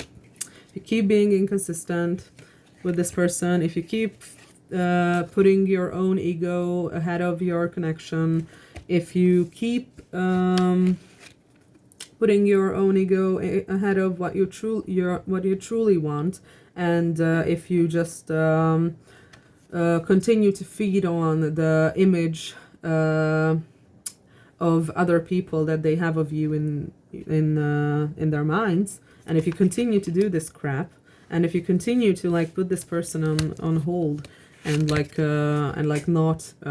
do anything about this situation, then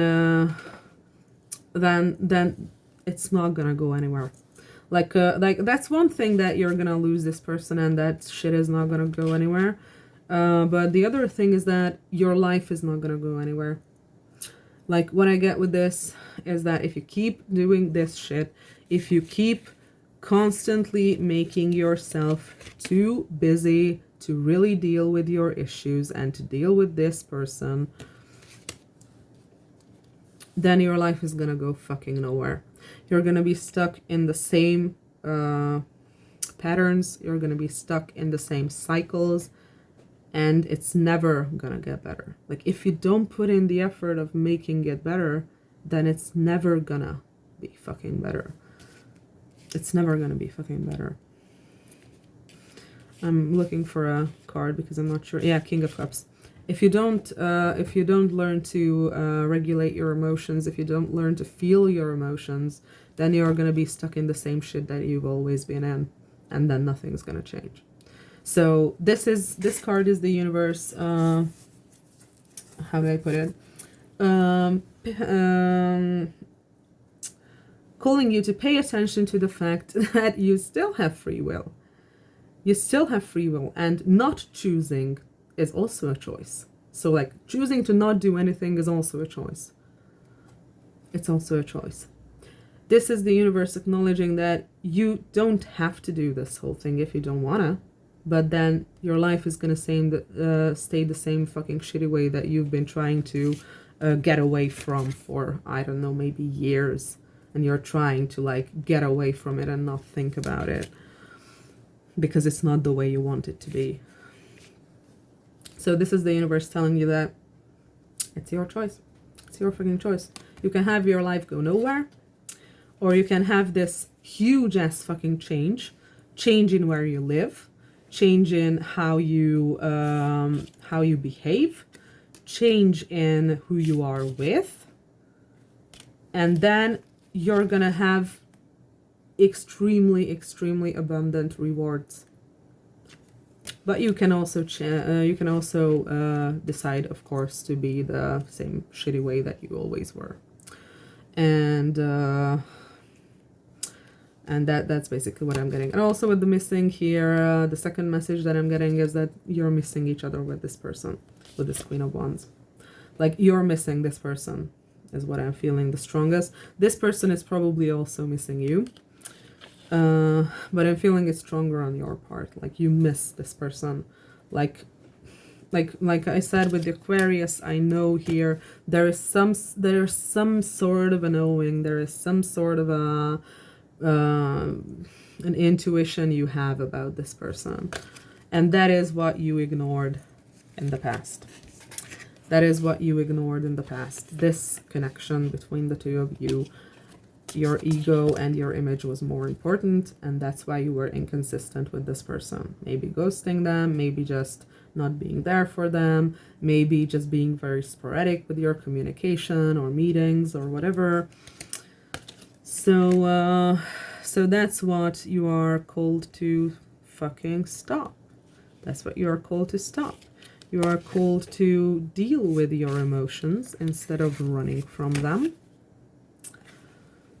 You are called to take action instead of just worrying. Like I said, all the energy you put into fucking worrying about the situation, take all that energy and put it into doing something about it. Put it into talking to this person. Simple. And I know it's easier said than done.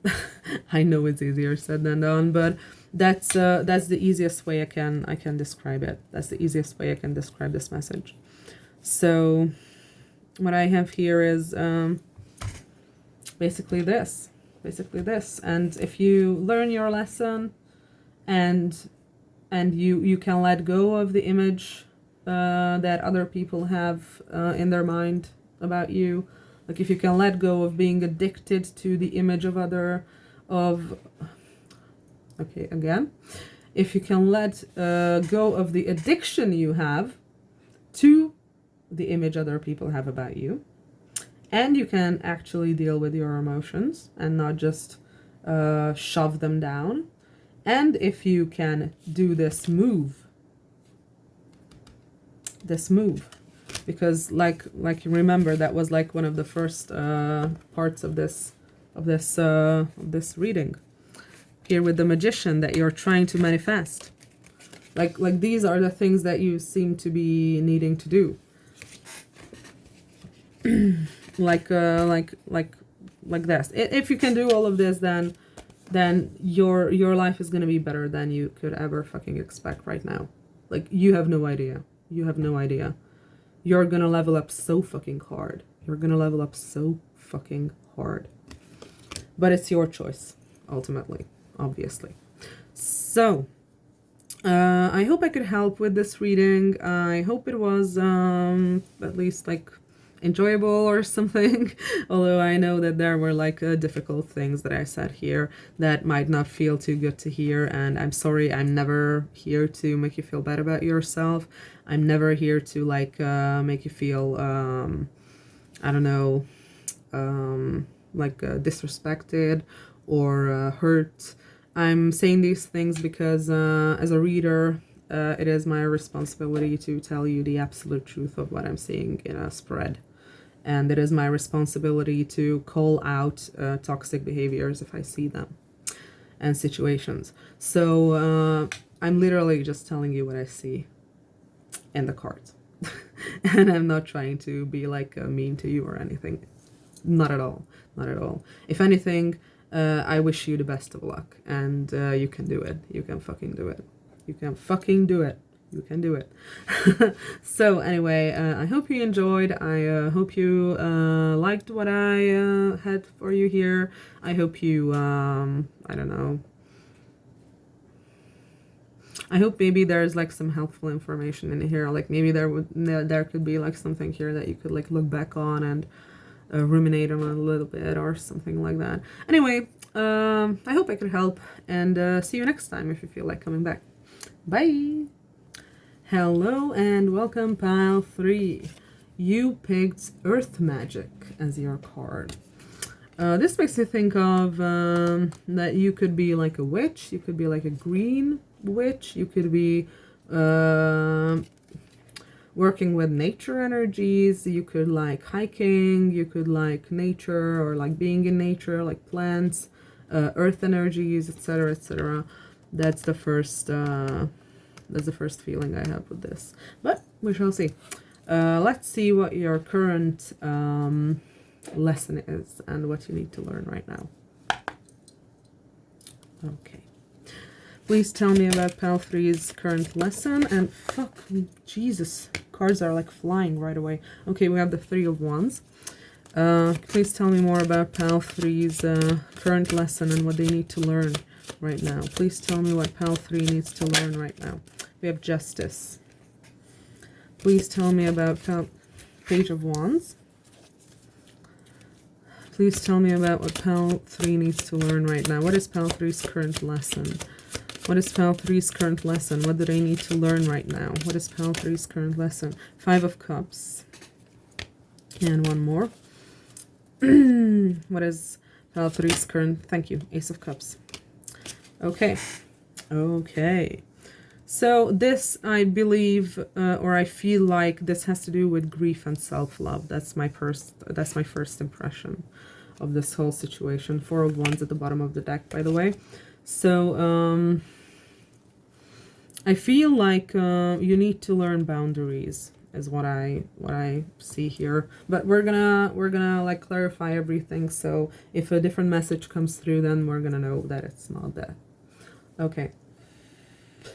So what I have here, what I see and feel from this spread is that you are not firm enough in your boundaries. Like maybe you're young, maybe you're like in your late teens or early 20s, or maybe even late 20s, early 30s. But it's not necessarily an age thing. I just feel like you might be younger. It feels like you have an issue working with or collaborating with people in a way that is like fair, that is just. It feels like you give more and you let people walk all over you. That's the feeling I get, especially with this 5 of Cups here. This like sadness energy, this like melancholic energy. It's almost like looking back at your social interactions and thinking about where you fucked it up, or how bad it was that people were like, I don't know, maybe too aggressive with you, or you were just allowing people to like use you or something of the sort. Like that's what I'm getting. And with the Page of Wands at the middle of the reading, you could be like a young fire sign. You could be a young fire sign like Aries, Leo, Sagittarius, Sun, Moon, Rising, Stellium, chart ruler. Or you could be like someone who is like young and fiery, kind of inspired, something of the sort. But yeah, those are my first impressions, but let's go into clarification. Three of Wands. Please clarify the Three of Wands. What is Pile 3's current lesson? What does Pile 3 need to learn right now? Please clarify the Three of Wands. What does Pile 3 need to learn right now? What is Pile 3's current message? What does Pile 3 need to learn right now? Please clarify the Three of Wands. What does Pile 3 need to learn right now? Please clarify the Three of Wands. And this is kind of a stubborn deck, so usually it takes me a while to get some cards out of it. Okay, we have something. The Key. Yeah, this seems to be like an interpersonal issue. An interpersonal relationship problem. Okay, please clarify justice. What is Pile 3's current lesson? What does Pile 3 need to learn? Please clarify justice. What is Pile 3's current lesson? What does Pile 3 need to learn? We have the Book. Okay. Okay. Please clarify the Page of Wands. What is Pile 3's current lesson? What does Pile 3 need to learn? Please clarify the Page of Wands. Please clarify the Page of Wands. What does Pile 3... We have the Star, and I think I'm holding the deck upside down. No, just some cards are upside down, but I don't read reversals in Lenormand, so whatever. Yeah, it seems to be like you have like a very bright future ahead of you. You feel like you're a very talented person. You might be a talented creative person. You might be a singer. You might be a dancer. You might be a photographer, a painter, a musician. But there's something about you that you are just like, you're very talented and you don't have strong enough boundaries to not allow people to take advantage of you, is what I'm getting. Okay, Five of Cups. Please clarify the Five of Cups. What is Pile 3's current lesson? What does Pile 3 need to learn? Please clarify the Five of Cups. What does Pile 3 need to learn? What does Pile 3 need to learn? What is Pile 3's current lesson? Please clarify the Five of Cups. Please clarify the Five of Cups. The Magic Lamp. Wishful thinking. Yeah, okay. Please clarify the Ace of Cups. What is Pile 3's current lesson? What does Pile 3 need to learn right now? Please clarify the Ace of Cups. What does Pile 3 need to learn right now? What does Pile 3 need to learn right now? The Ship. Okay, that's an interesting combination. Okay, and we have the Broom. Yeah, with the Broom at the bottom of the deck. You need to like fucking tell some people to get fucked. you need to like cuss some people out. Is what I'm getting with this. You need to like cuss them out, cause yeah. No, the Ace of Cups and the Ship. I'm not completely sure about that, so I'm gonna try to clarify further. Okay. Please clarify the Ace of Cups and the Ship. Please clarify the Ace of Cups and the Ship. Ooh, we have the, what is this? The Seven of Wands. Yeah, it's like I'm gonna need another card. Please clarify the Ace of Cups and the Ship. Please clarify the Ace of Cups and the Ship. Like, is this self-love? Is this a relationship? Am I reading this the way it is?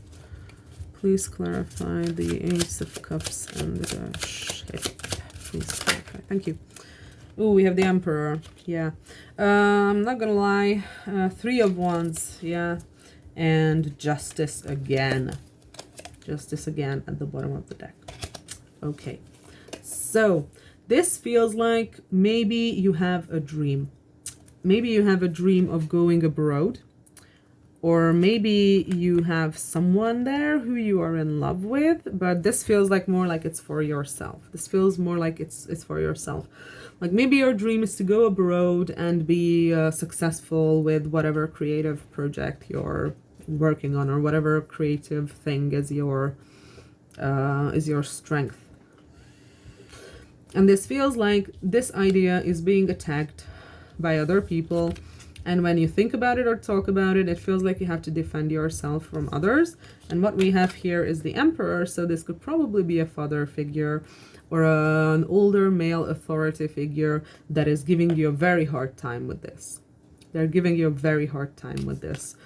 Because this seems like you feel like you want to like move to a different country or like go on tour or something. And this person is just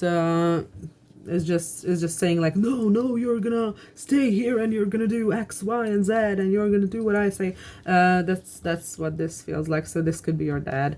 Yeah. It feels like you have a calling, and it feels like in order for you to be able to respect yourself, you need to go against the wishes of this Emperor, of this father figure.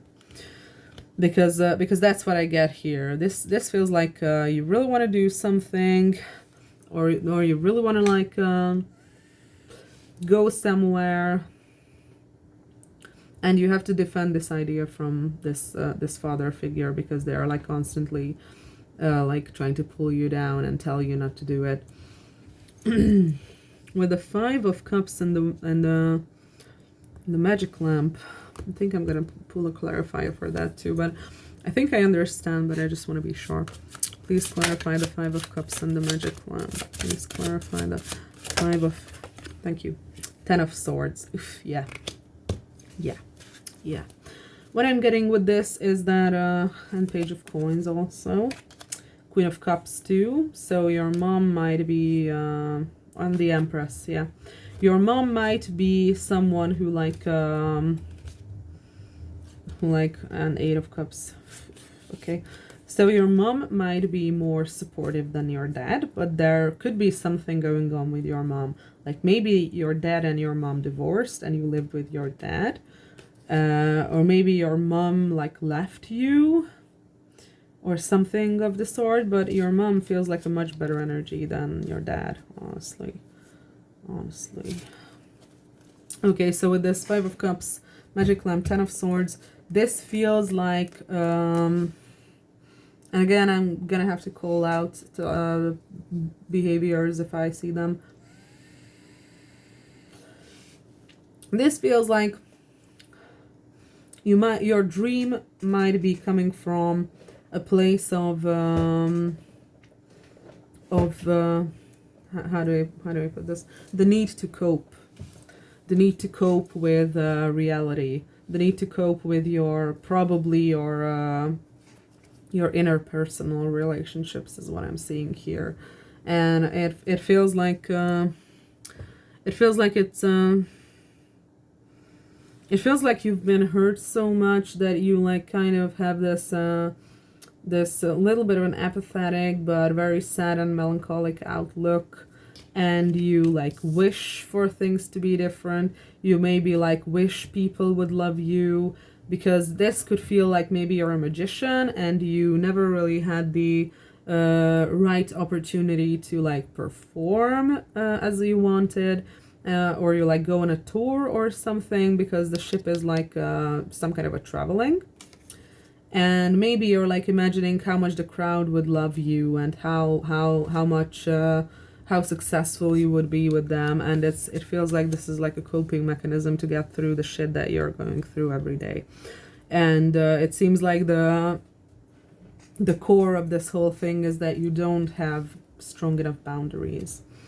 With the Page of Swords and the Star, I can pull a clarifier, but I don't feel like I need it. This just feels like you're like a very very talented person, and you could achieve fame in the future.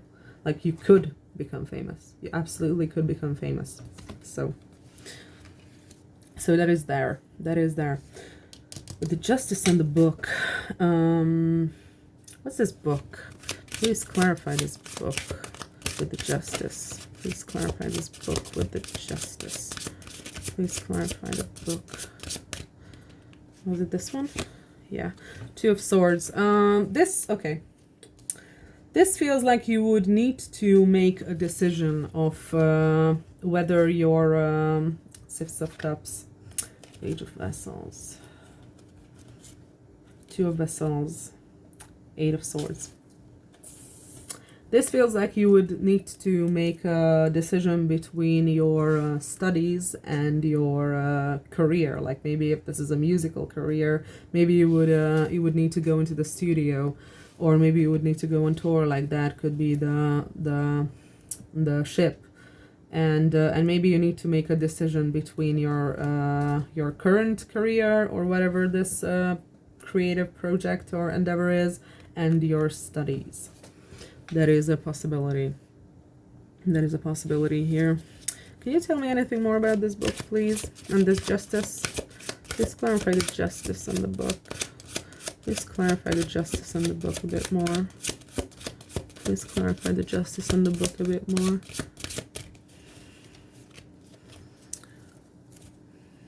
Please clarify the justice and thank you. The sun. I fucking cut the deck and I saw the sun, but I didn't say it, and now here it fucking is. This is about your happiness. This is about your happiness. Also the Queen of Coins and the Judgment. And the Six of Wands under that. We have the Six of Wands under that. So what I'm getting here is that it almost feels like it doesn't matter which one you choose. It almost feels like you're going to be okay either way. What I would give you as an advice is that since you seem to have issues with boundaries and people telling you what to do and people walking all over you, I would pick the death, which is transformation. I would pick the option that would feel more like what I want. That would be more of a how do I put it? More of a rebellion towards other people, simply because it feels like you need to heal from this this version of yourself where you don't have strong enough boundaries and you let people tell you what to do. And again, maybe you're like very young. Maybe you're like I said. Maybe you're like in your late teens. So take what resonates and obviously think about what's appropriate. So someone who's a teenager, your dad and your parents telling you not to do something is like a valid thing. But if you're like 25 or something and your parents are still trying to control your life, then you can tell them to fuck off. Simple as that. Then you can tell them to, no, thank you. I'm an adult. I'm gonna do what I want. And even if you're not correct about which path to take, do you know why it doesn't matter? Because what I see here is that the sun telling me that no matter which path you pick, you're going to be happy. But the real reason why it doesn't matter is that the only way you can learn is by learning through making mistakes, is by learning through making decisions. And sometimes you make shitty decisions, and sometimes you make good decisions. And the best way to learn is firsthand. Like there's a lot of things that your parents are not going to be able to teach you, not because they don't know it, but because we as human beings need to experience life and the world firsthand. And that's how we build knowledge, through experiences. So I'm seeing that it doesn't really matter which one you choose. Okay, please tell me more about this Three of Wands and the Key. Please tell me more about the Three of Wands and the Key. Please tell me more about the Three of Wands and the key. Oh, we have the Eight of Cups. No, sorry, the Seven of Coins. But we also have the Seven of Cups. So yeah, this is like a daydreaming kind of a thing. This is like a daydream for you. Like this feels like maybe you have a shitty job and you're slaving away at it all day, and everyone walks all over you because you don't have boundaries and you're not assertive enough to tell people to fuck off. And notice that I didn't say not strong enough, because this has nothing to do with strength. This has nothing to do with strength. Notice that I said assertive. So you are not assertive enough to protect your boundaries, and people are probably very rude to you. People probably treat you bad. And like I said, what I feel like with this Three of Wands key, Seven of Pentacles, Seven of Cups story is that you like have this shitty job, and while you're doing your shitty job, you're like daydreaming about something else, like another opportunity that you might have. And we have the Four of Pentacles when I cut the deck. So this is something you're holding on to. This is something you're holding on to. Okay. So, this feels like if this is like another endeavor that is like not your studies, but something you are very talented in. Like I said, it doesn't necessarily have to be music. It could be like you're acting, and maybe you like need to like act in a movie, and you would fall out of school for like a year, and you would have to come back to school later after you're done with the movie. It feels something like that. It feels like it's kind of like that. I'm gonna tell you that you should probably go ahead and take this opportunity, even if your parents, or specifically your dad, tells you not to. And the reason I'm saying this is, first of all, because we have the Sun after the Two of Swords, which is the decision card. We have the Sun here, which is happiness. And we also have the Star clarifying the Page of Wands, and this Page of Wands seems to signify you. That's why I said that you're probably a younger fire sign, or maybe you have prominent fire placements, or you're just a very creative person, but you definitely feel younger. And since we have the Star clarifying your clarifier, or signifier rather, I'm going to read you the Star. So you know why I say what I say. Okay, 16, Star. Progress, prosperity, renewal, hope, achievable, happiness, birth, and inspiration. A shining future, wishes come true, a stroke of luck. Very positive, bright prospects, generosity, guidance, and direction. Ideas, success, hope, vision, imagination. You have this feeling for some time already. A new partner is awaiting you. It is a person that is going a spiritual way. So yeah, what is also indicated here is that you could like end up in a relationship thanks to this situation. But what I'm getting the most is that you really have like a shot at this, like whatever this exactly is, whether it's like acting or painting or music or whatever in the world. This feels like you have a way of possibly making this successful. That's what I'm getting here. The only thing I would caution you because of is the Five of Cups, the lamp, the magic lamp, and the Ten of Swords. Because the magic lamp, I'm going to also read you the magic lamp so you know what I'm talking about. Magic lamp is here.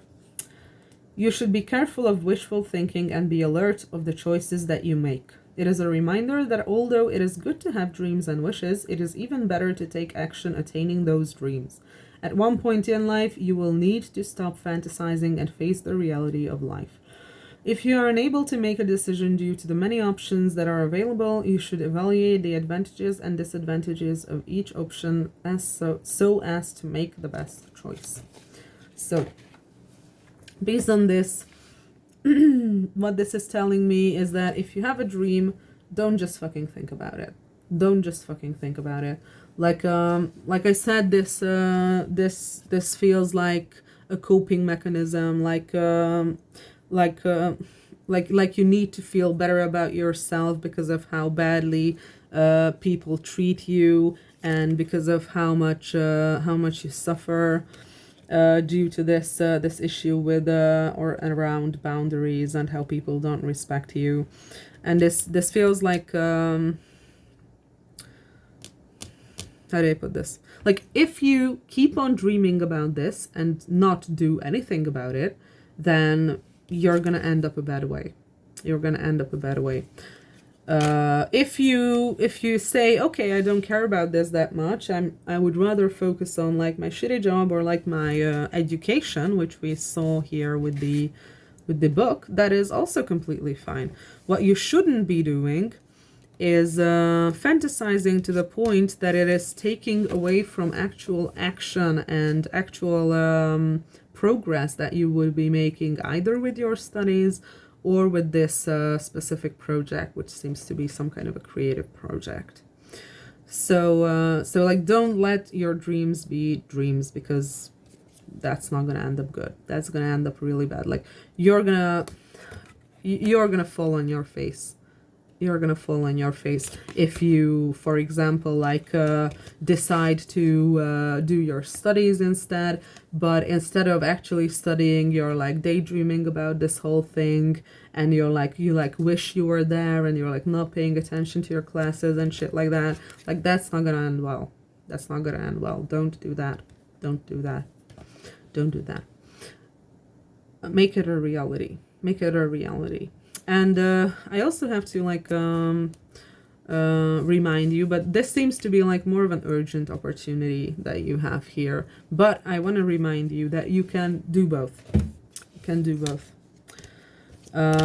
You can do your studies first and then go ahead and be successful in something else. So there's nothing telling you that you can't do that. You can absolutely do that.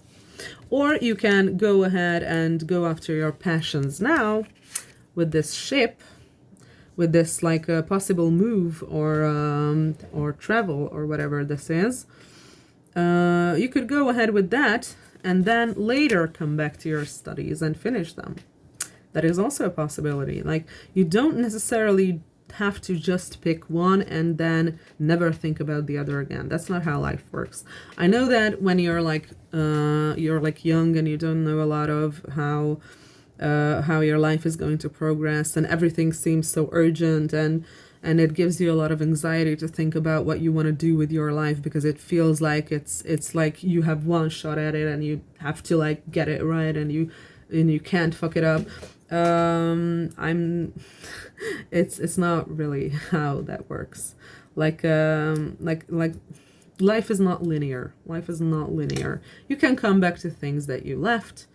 You can come back to things that you didn't think you would ever come back to. I fucking wrote or did, or however you say it. I fucking got my high school diploma when I was 27 maybe, because I originally left high school in the last year, so I didn't finish my last year in high school, and I was like 27 when I got my high school diploma, and I got my my like graduation, and it's like a little bit of a different system here compared to the US, because here when you get your high school diploma, you have like 5 subjects that you need to write like a huge test from, and what are the what's it called, the necessary subjects is like math, language, and what's it called, literature, what's it called again, sorry, my brain is kind of slow. History, and what was the last one? math, language and literature, history, and what the fuck was it? Oh my god, I suck at this. I fucking suck at this. I don't even remember what the fourth was. Oh yeah, a language, like a foreign language. And the fifth one is something you can choose for yourself, and it could be anything like biology, chemistry, IT, anything like that. I went with IT, but like informatics, like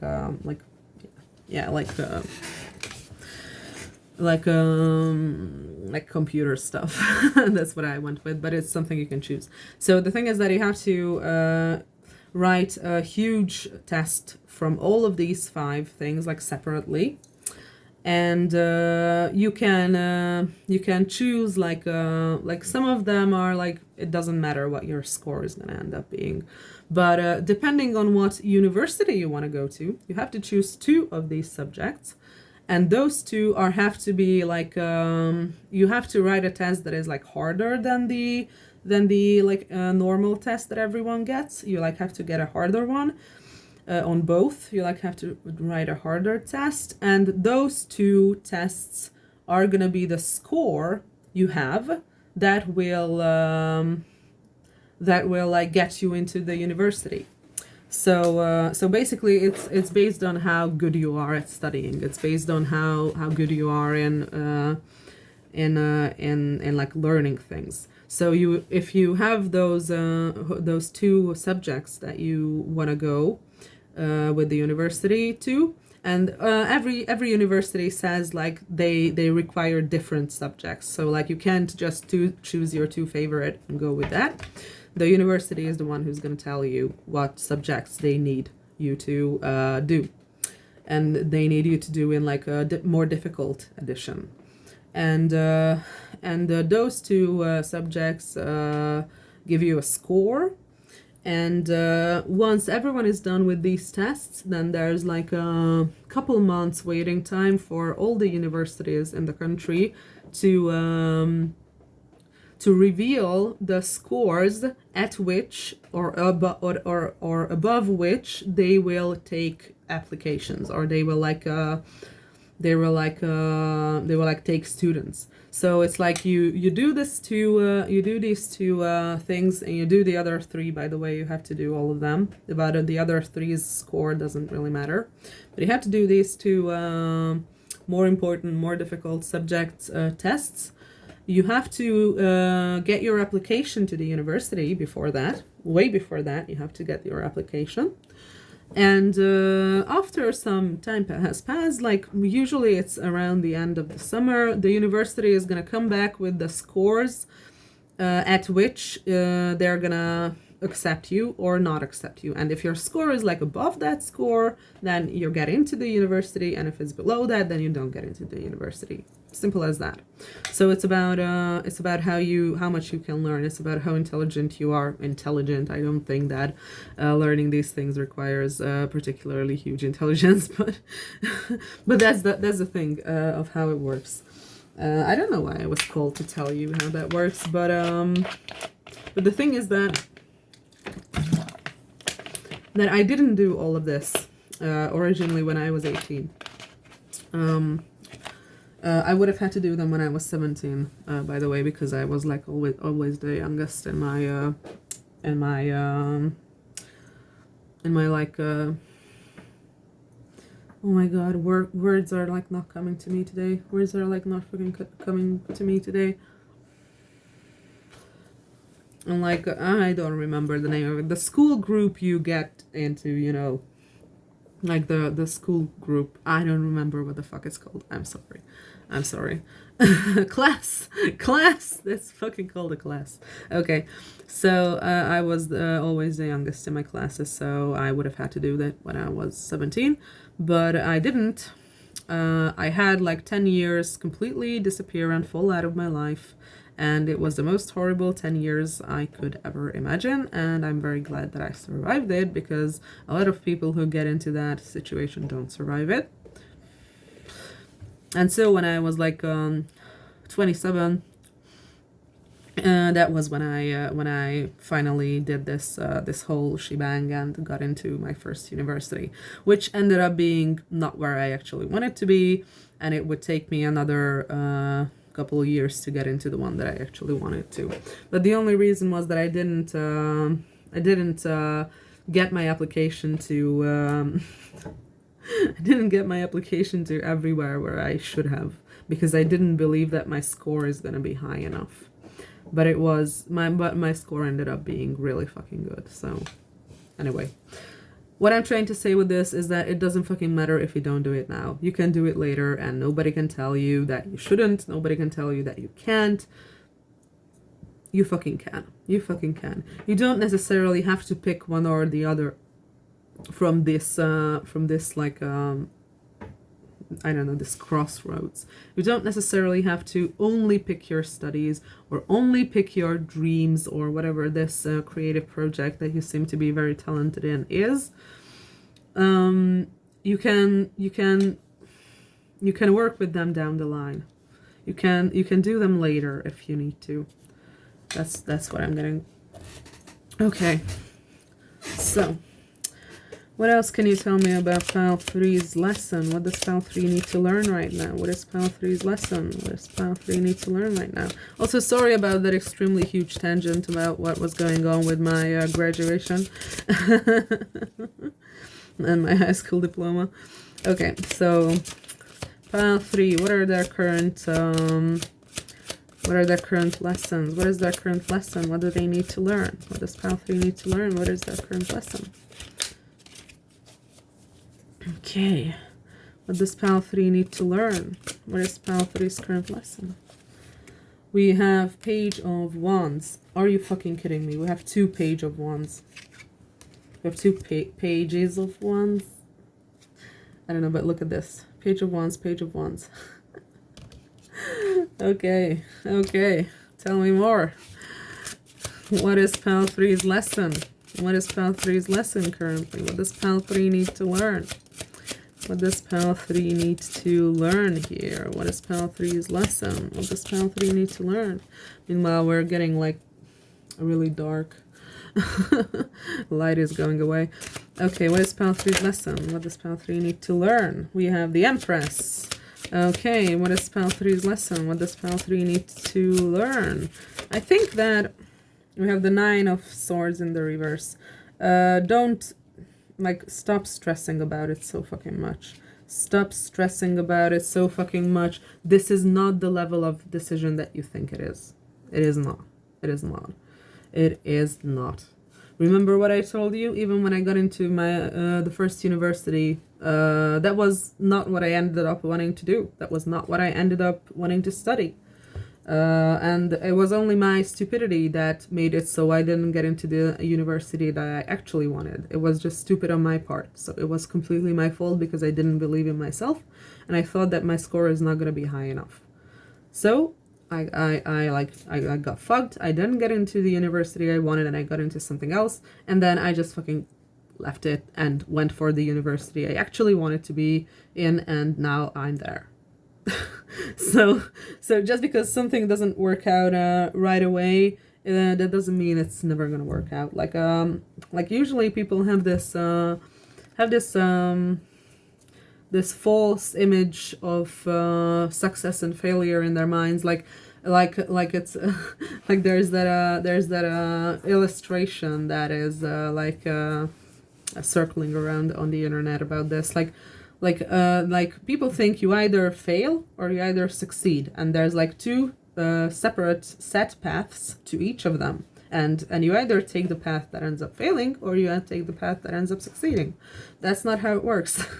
The way it works is that you take either path, you fail, you go another path, you fail again, you go another path, you fail again, and then you go another path, and then you finally end up succeeding. So success is not something that just happens. Success is only happening if you have failed a lot before. So it's usually success is born out of a lot of failure, and that's what I can also tell you about my life, that I have failed many times and then I ended up succeeding. and I'm still failing many times and many other things, and I will end up succeeding because I'm not going to stop. And that's the only thing you need to know, that you should not stop. Just because you failed, that doesn't mean that you're going to end up failing. As long as you don't give up, there is a chance. Okay, so what I'm getting here is that with the Empress here, remember that I told you about your mom? Like your mom may be more distant from you than your dad. I'm getting that you should listen to your mom in this matter. I'm getting that you should listen to your mom. Anything else about Pile 3's lesson? What does Pile 3 need to learn? 3 of Swords. What? Anything else about 2 of Cups? Okay, what the fuck? Okay, and 7 of Swords. Okay, there is like some whole new different energy coming in here. What the fuck is this? Can you like clarify this? Like, what the fuck is this? What the fuck is this? 3 of Wands. This is like the future? What? What the fuck am I getting? We have the Fool at the bottom of the deck. We have the Fool at the bottom of the deck. What? What the hell? Is this like talking about some sort of a future heartbreak?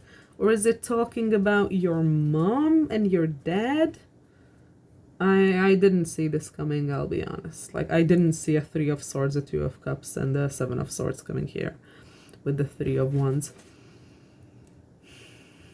This feels like it's the future, I'll be honest. Like there's gonna be some significant relationship here. Or maybe you have a relationship already. Well, I don't want to be like a party killer or anything, but it's not gonna last. It's not gonna last. And I don't think that that's a problem, because if this is a relationship you already have, then someone here is not being honest. Someone here might be cheating on the other. Someone here might be going behind the other's back. Like there is some bad vibes here. Like 7 of Swords is a really not a good card at all. Like no. If there is a relationship here, either in the present or it's gonna be in the future, when it ends, it's gonna be difficult and it's gonna be hurtful, of course. But oh my god, sorry, my wig is just fucking killing me. It's so annoying that it like comes loose here. Okay, sorry. So whenever this relationship is happening, don't mind that it ended. Don't mind that it ended, or don't mind that it ends, because there is like some bad energy going on here. Someone is like not being honest to you. Someone is like going behind your back or cheating on you or something. Like there is gonna be some sort of a heartbreak here associated with this whole thing. And we also have the 3 of Wands after that, which is looking towards the future. I feel like when you can finally leave this situation, this heartbreak, this relationship behind, maybe you already broke up with this person and you're just very heartbroken over it. I can't tell when it's gonna happen in time. I can't tell whether it has already happened or it will happen or it's happening now. But I can tell that once you get over it is when you are gonna be able to decide what to do with your life. That's when you're gonna finally plan for the future. That's when you're finally gonna plan for the future and know what kind of an outlook you have. Okay, I think I'm gonna try to clarify this a little more. This 2 of Cups, 3 of Swords thing. Can you clarify this 2 of Cups, 3 of Swords thing a bit more? Like, what is this? When is this? What? 3 of Swords, 2 of Cups. Please clarify the 3 of Swords and the 2 of Cups. Please clarify the 3 of Swords and the 2 of Cups. Please clarify the 3 of Swords and the 2 of Cups. Please clarify the 3 of Swords and the 2. Thank you. 7 of Vessels. Okay, I have to read up on that. And we have the Misery Collector. Yeah, that's talking about more psychological things. Okay, I'm gonna have to check up the 7 of Vessels.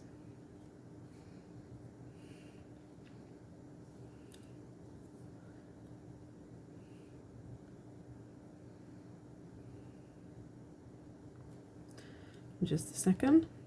It says reintegrate authentic feelings. Reintegrate, comma, authentic feelings. Learn what to separate or integrate. Your true nature and shape were finally exposed to you. This is a moment of trials and tests. If you are tough, you become stronger. Do not doubt yourself. This is not a moment of confusion. Perseverance will help you achieve your objectives and maintain control. Some people will try to help you, but it is up to you to decide which road you want to follow. What did I say? There is always something in the way. You just have to learn to overcome the obstacles. That's also true. Even with this dissonance, the birds are in their own nature and purpose, in the air. This element is associated with harmonization and fructification. This is talking about like the symbology of the card. Like you can see there are like 3 birds over there like fighting. And it's going on to say, the air gives life to all corporeal and substantial things which are born and generated from the earth. Quote by the Hermetic and Alchemical Writings of Paracelsus, 135. You are achieving a special orbit that does not collide with any other, because every trajectory is unique. Such manifestation dissipates the fog of ignorance and obstinacy. The door of self-transmutation has let the light of dawn in. This stage awakes you to your authentic feelings. The violence of reality might find you off guard, but this could be the only true way to move forward. The light may hurt your eyes at first, but will soon reveal the true paths. That's exactly what the fuck I was talking about. That's exactly what the fuck I was talking about. Like, it almost feels like you need this heartbreak to grow up a little bit. And after this heartbreak, once you have gotten over it, once you have healed, once you have like integrated the experience into yourself, that's when you're gonna know what to do. And like this said, every path is open to you, but there's obstacles and everywhere. Like you're not gonna be able to pick one and that's gonna be the right and the other one is gonna be the wrong. I don't see that here. I don't see that indicated here. What I see indicated here is that there's going to be obstacles on any path, and you need to not lose focus and you need to not lose hope, because the obstacles are going to be there. It's going to be hard. You're going to have to work for it. And with the misery collector at the bottom of the deck, I'm getting a bit more of this this pessimistic energy that you might be in, that I got with the 5 of Swords and the 3 of Wands, and things like that. Like I told to you about, maybe our boundaries are not where they need to be, and this is like rhyming to that energy. It's like telling me that you might be paying more attention to the bad things than you do to the good things, and that's not necessarily something you do on purpose. That's very likely not something you do on purpose. That's very likely something that is like a subconscious like stance that you have adopted, and it is very common by the way with like trauma survivors or people who have had bad childhoods, that our brain is like chemically more disposed to notice negative things than it is to notice positive things. So based on this, I'm gonna say that you might benefit from therapy. You might benefit from some kind of a psychiatric medication. Doesn't necessarily have to be. I don't feel like it's that deep. It's going that deep with you, but there's definitely sorrow here. There's definitely like hurt here. So I don't want to minimize your feelings because I don't want to do that. What I'm seeing is that maybe you could benefit from some professional help, or at least read some self-help books. Maybe that's going to be enough for you, because I'm not feeling this as like something like that is like horrible or like I don't know. So so just notice the fact that maybe you are like a pessimistic thinker, and maybe no matter which path you would take, you would see the bad in it instead of the good. And maybe think a little bit about that the issue is not whether you choose the right or the wrong path. The issue is how you see things.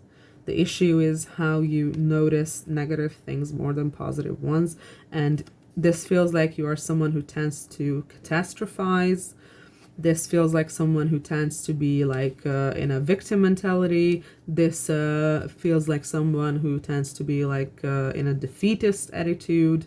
So maybe check yourself. Maybe check yourself and check your own thinking and check your own behaviors and check your own like demeanor. Not demeanor, that's not what I wanted to say. Your own like, oh my God.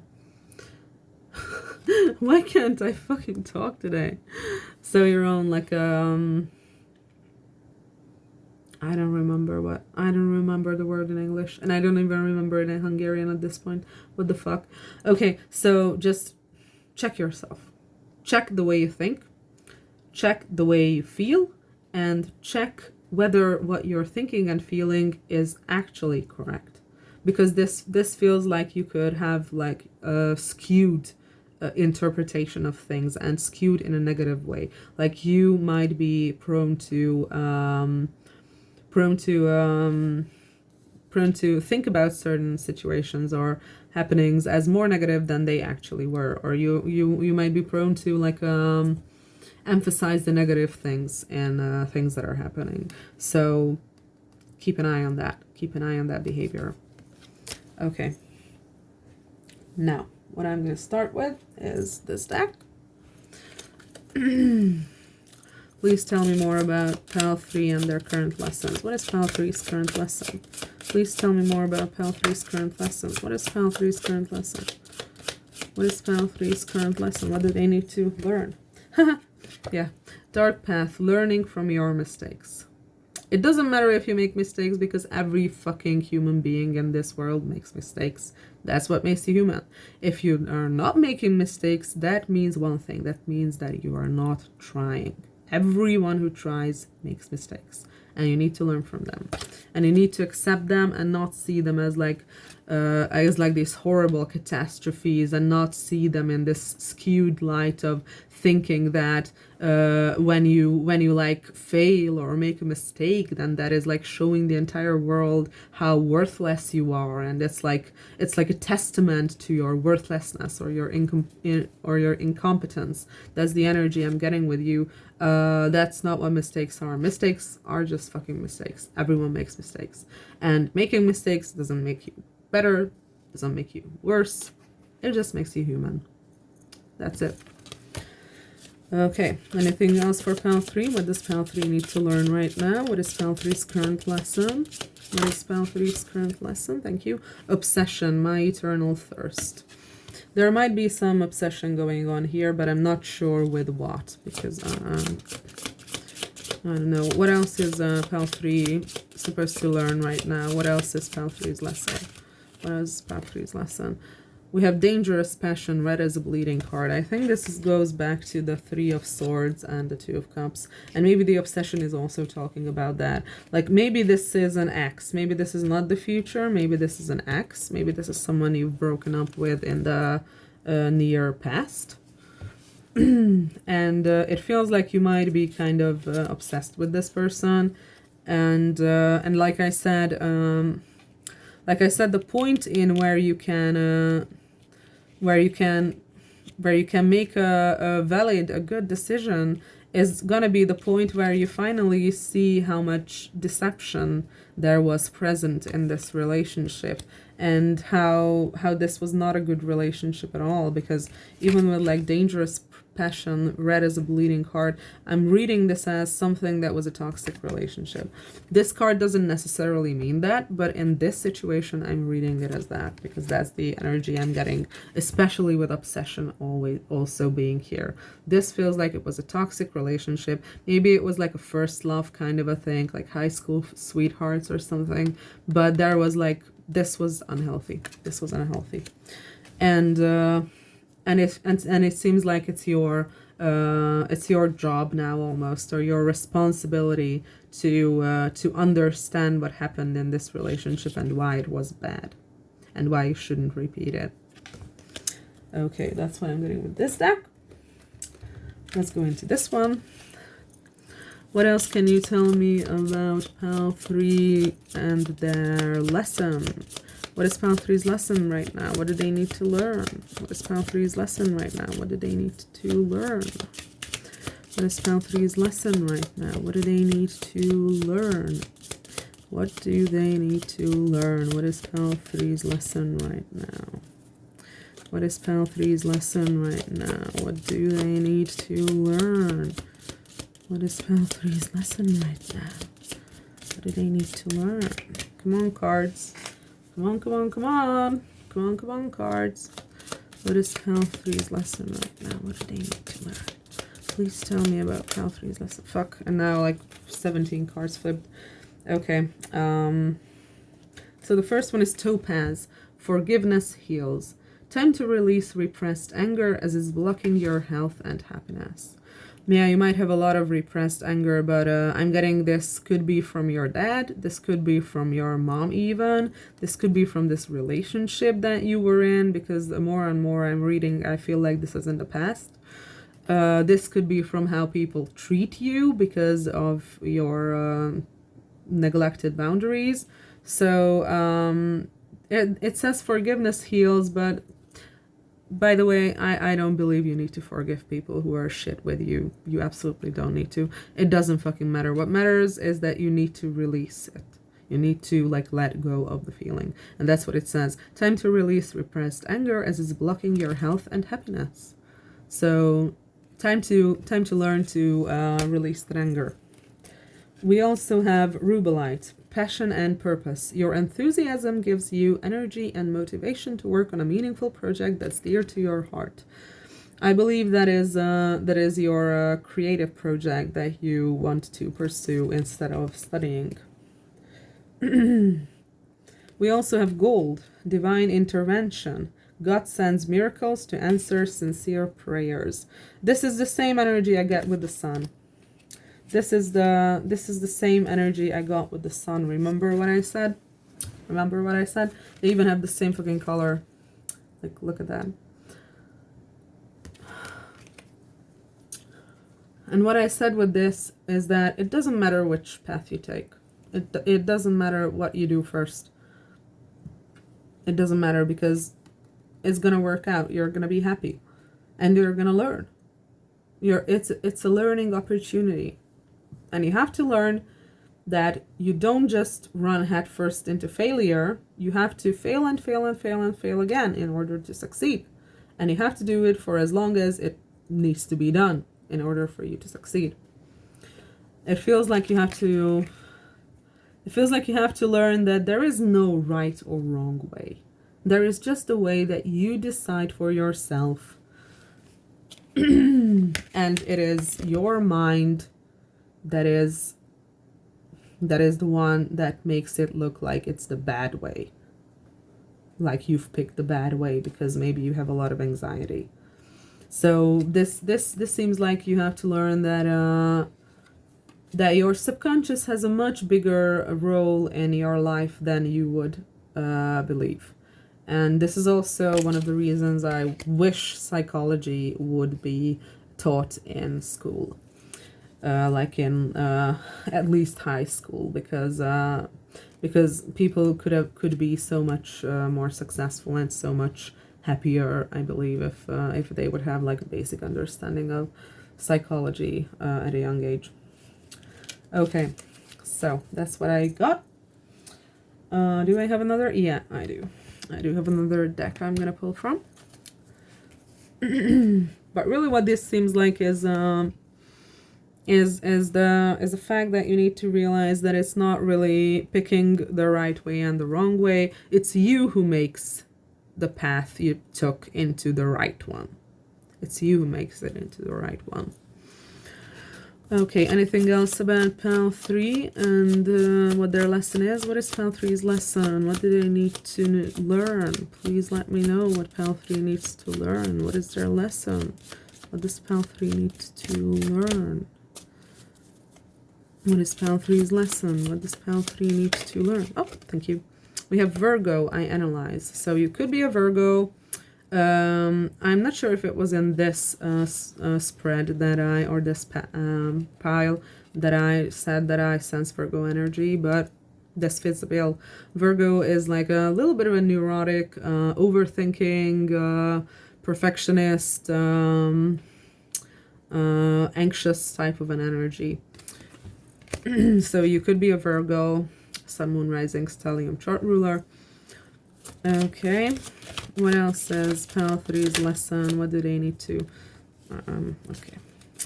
What else is Pile 3's lesson? What do they need to? Pisces, I believe. So you could also be a Pisces. We have Taurus, I have. So you could also be a Taurus. Okay, anything else about Pile 3's lessons? What does Pile 3 need to learn right now? We have Grand Trine Blessings. What does Pile 3 need to learn right now? What does Pile 3 need to learn right now? Anything else? We have this part of fortune increase. Yeah, this is rhyming to the Grand Trine Blessings. So Virgo, Pisces, Taurus are the three signs we have here. You could be any of these. You could be all of these. Because, like I said, it could be a Sun, Moon, Rising, Stellium chart ruler. But what I see here is that what is required is how do I put this? How do I put this? How do I put this? It's like a balance of water and earth energies. Because it says Pisces, I believe. So you like need to believe in yourself, and you need to understand how much it means to believe in yourself. But it's not enough to just believe. It's not enough to just believe that you can do things. You have to be analytical, and you have to be down to earth in order to actually have it. You have to be practical, because Virgo and Taurus are both earth signs. Earth signs are very practical. Earth signs are very down to earth. So it's not enough to just believe. You also have to be practical about what you want and how you want to manifest your dreams.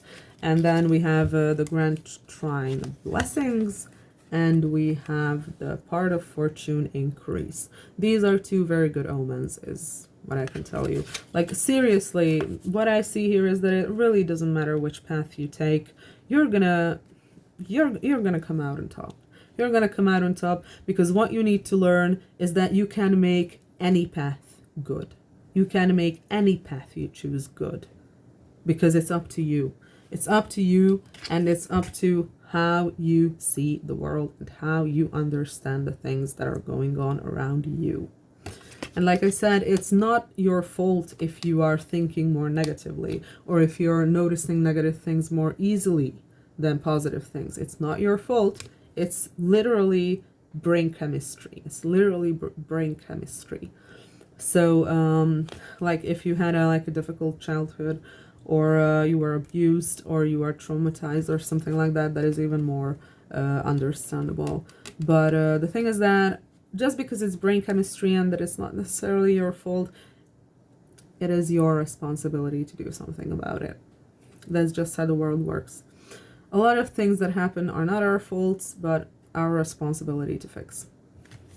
And like I said, this is basically what seems to be your lesson. That first of all, it's your responsibility to see the world as it is, and not be overly negative, and not like sabotage yourself and ruin your own dreams, but also to realize that whatever you choose, it's up to you to make it good. There's going to be obstacles everywhere. There's going to be difficulties everywhere. You are the one who makes yourself succeed. It's not about either failure or success. It's about failing, and then finally succeeding. It's about not giving up before succeeding, no matter how many times we fail. And that's also the part of fortune and the Grand Trine, like blessings and increase. Like you're gonna get out of this well. Like this is gonna be good. Like whatever you choose, you're gonna be fine. You're gonna be just fine. So, I hope I could help. I hope you enjoyed this reading. I hope there was some helpful information in here. Maybe something you can take away and ruminate on later. Or maybe something that could help you with your situation. Anyway, if you feel like, maybe come back later. And if you do, then see you next time. Bye.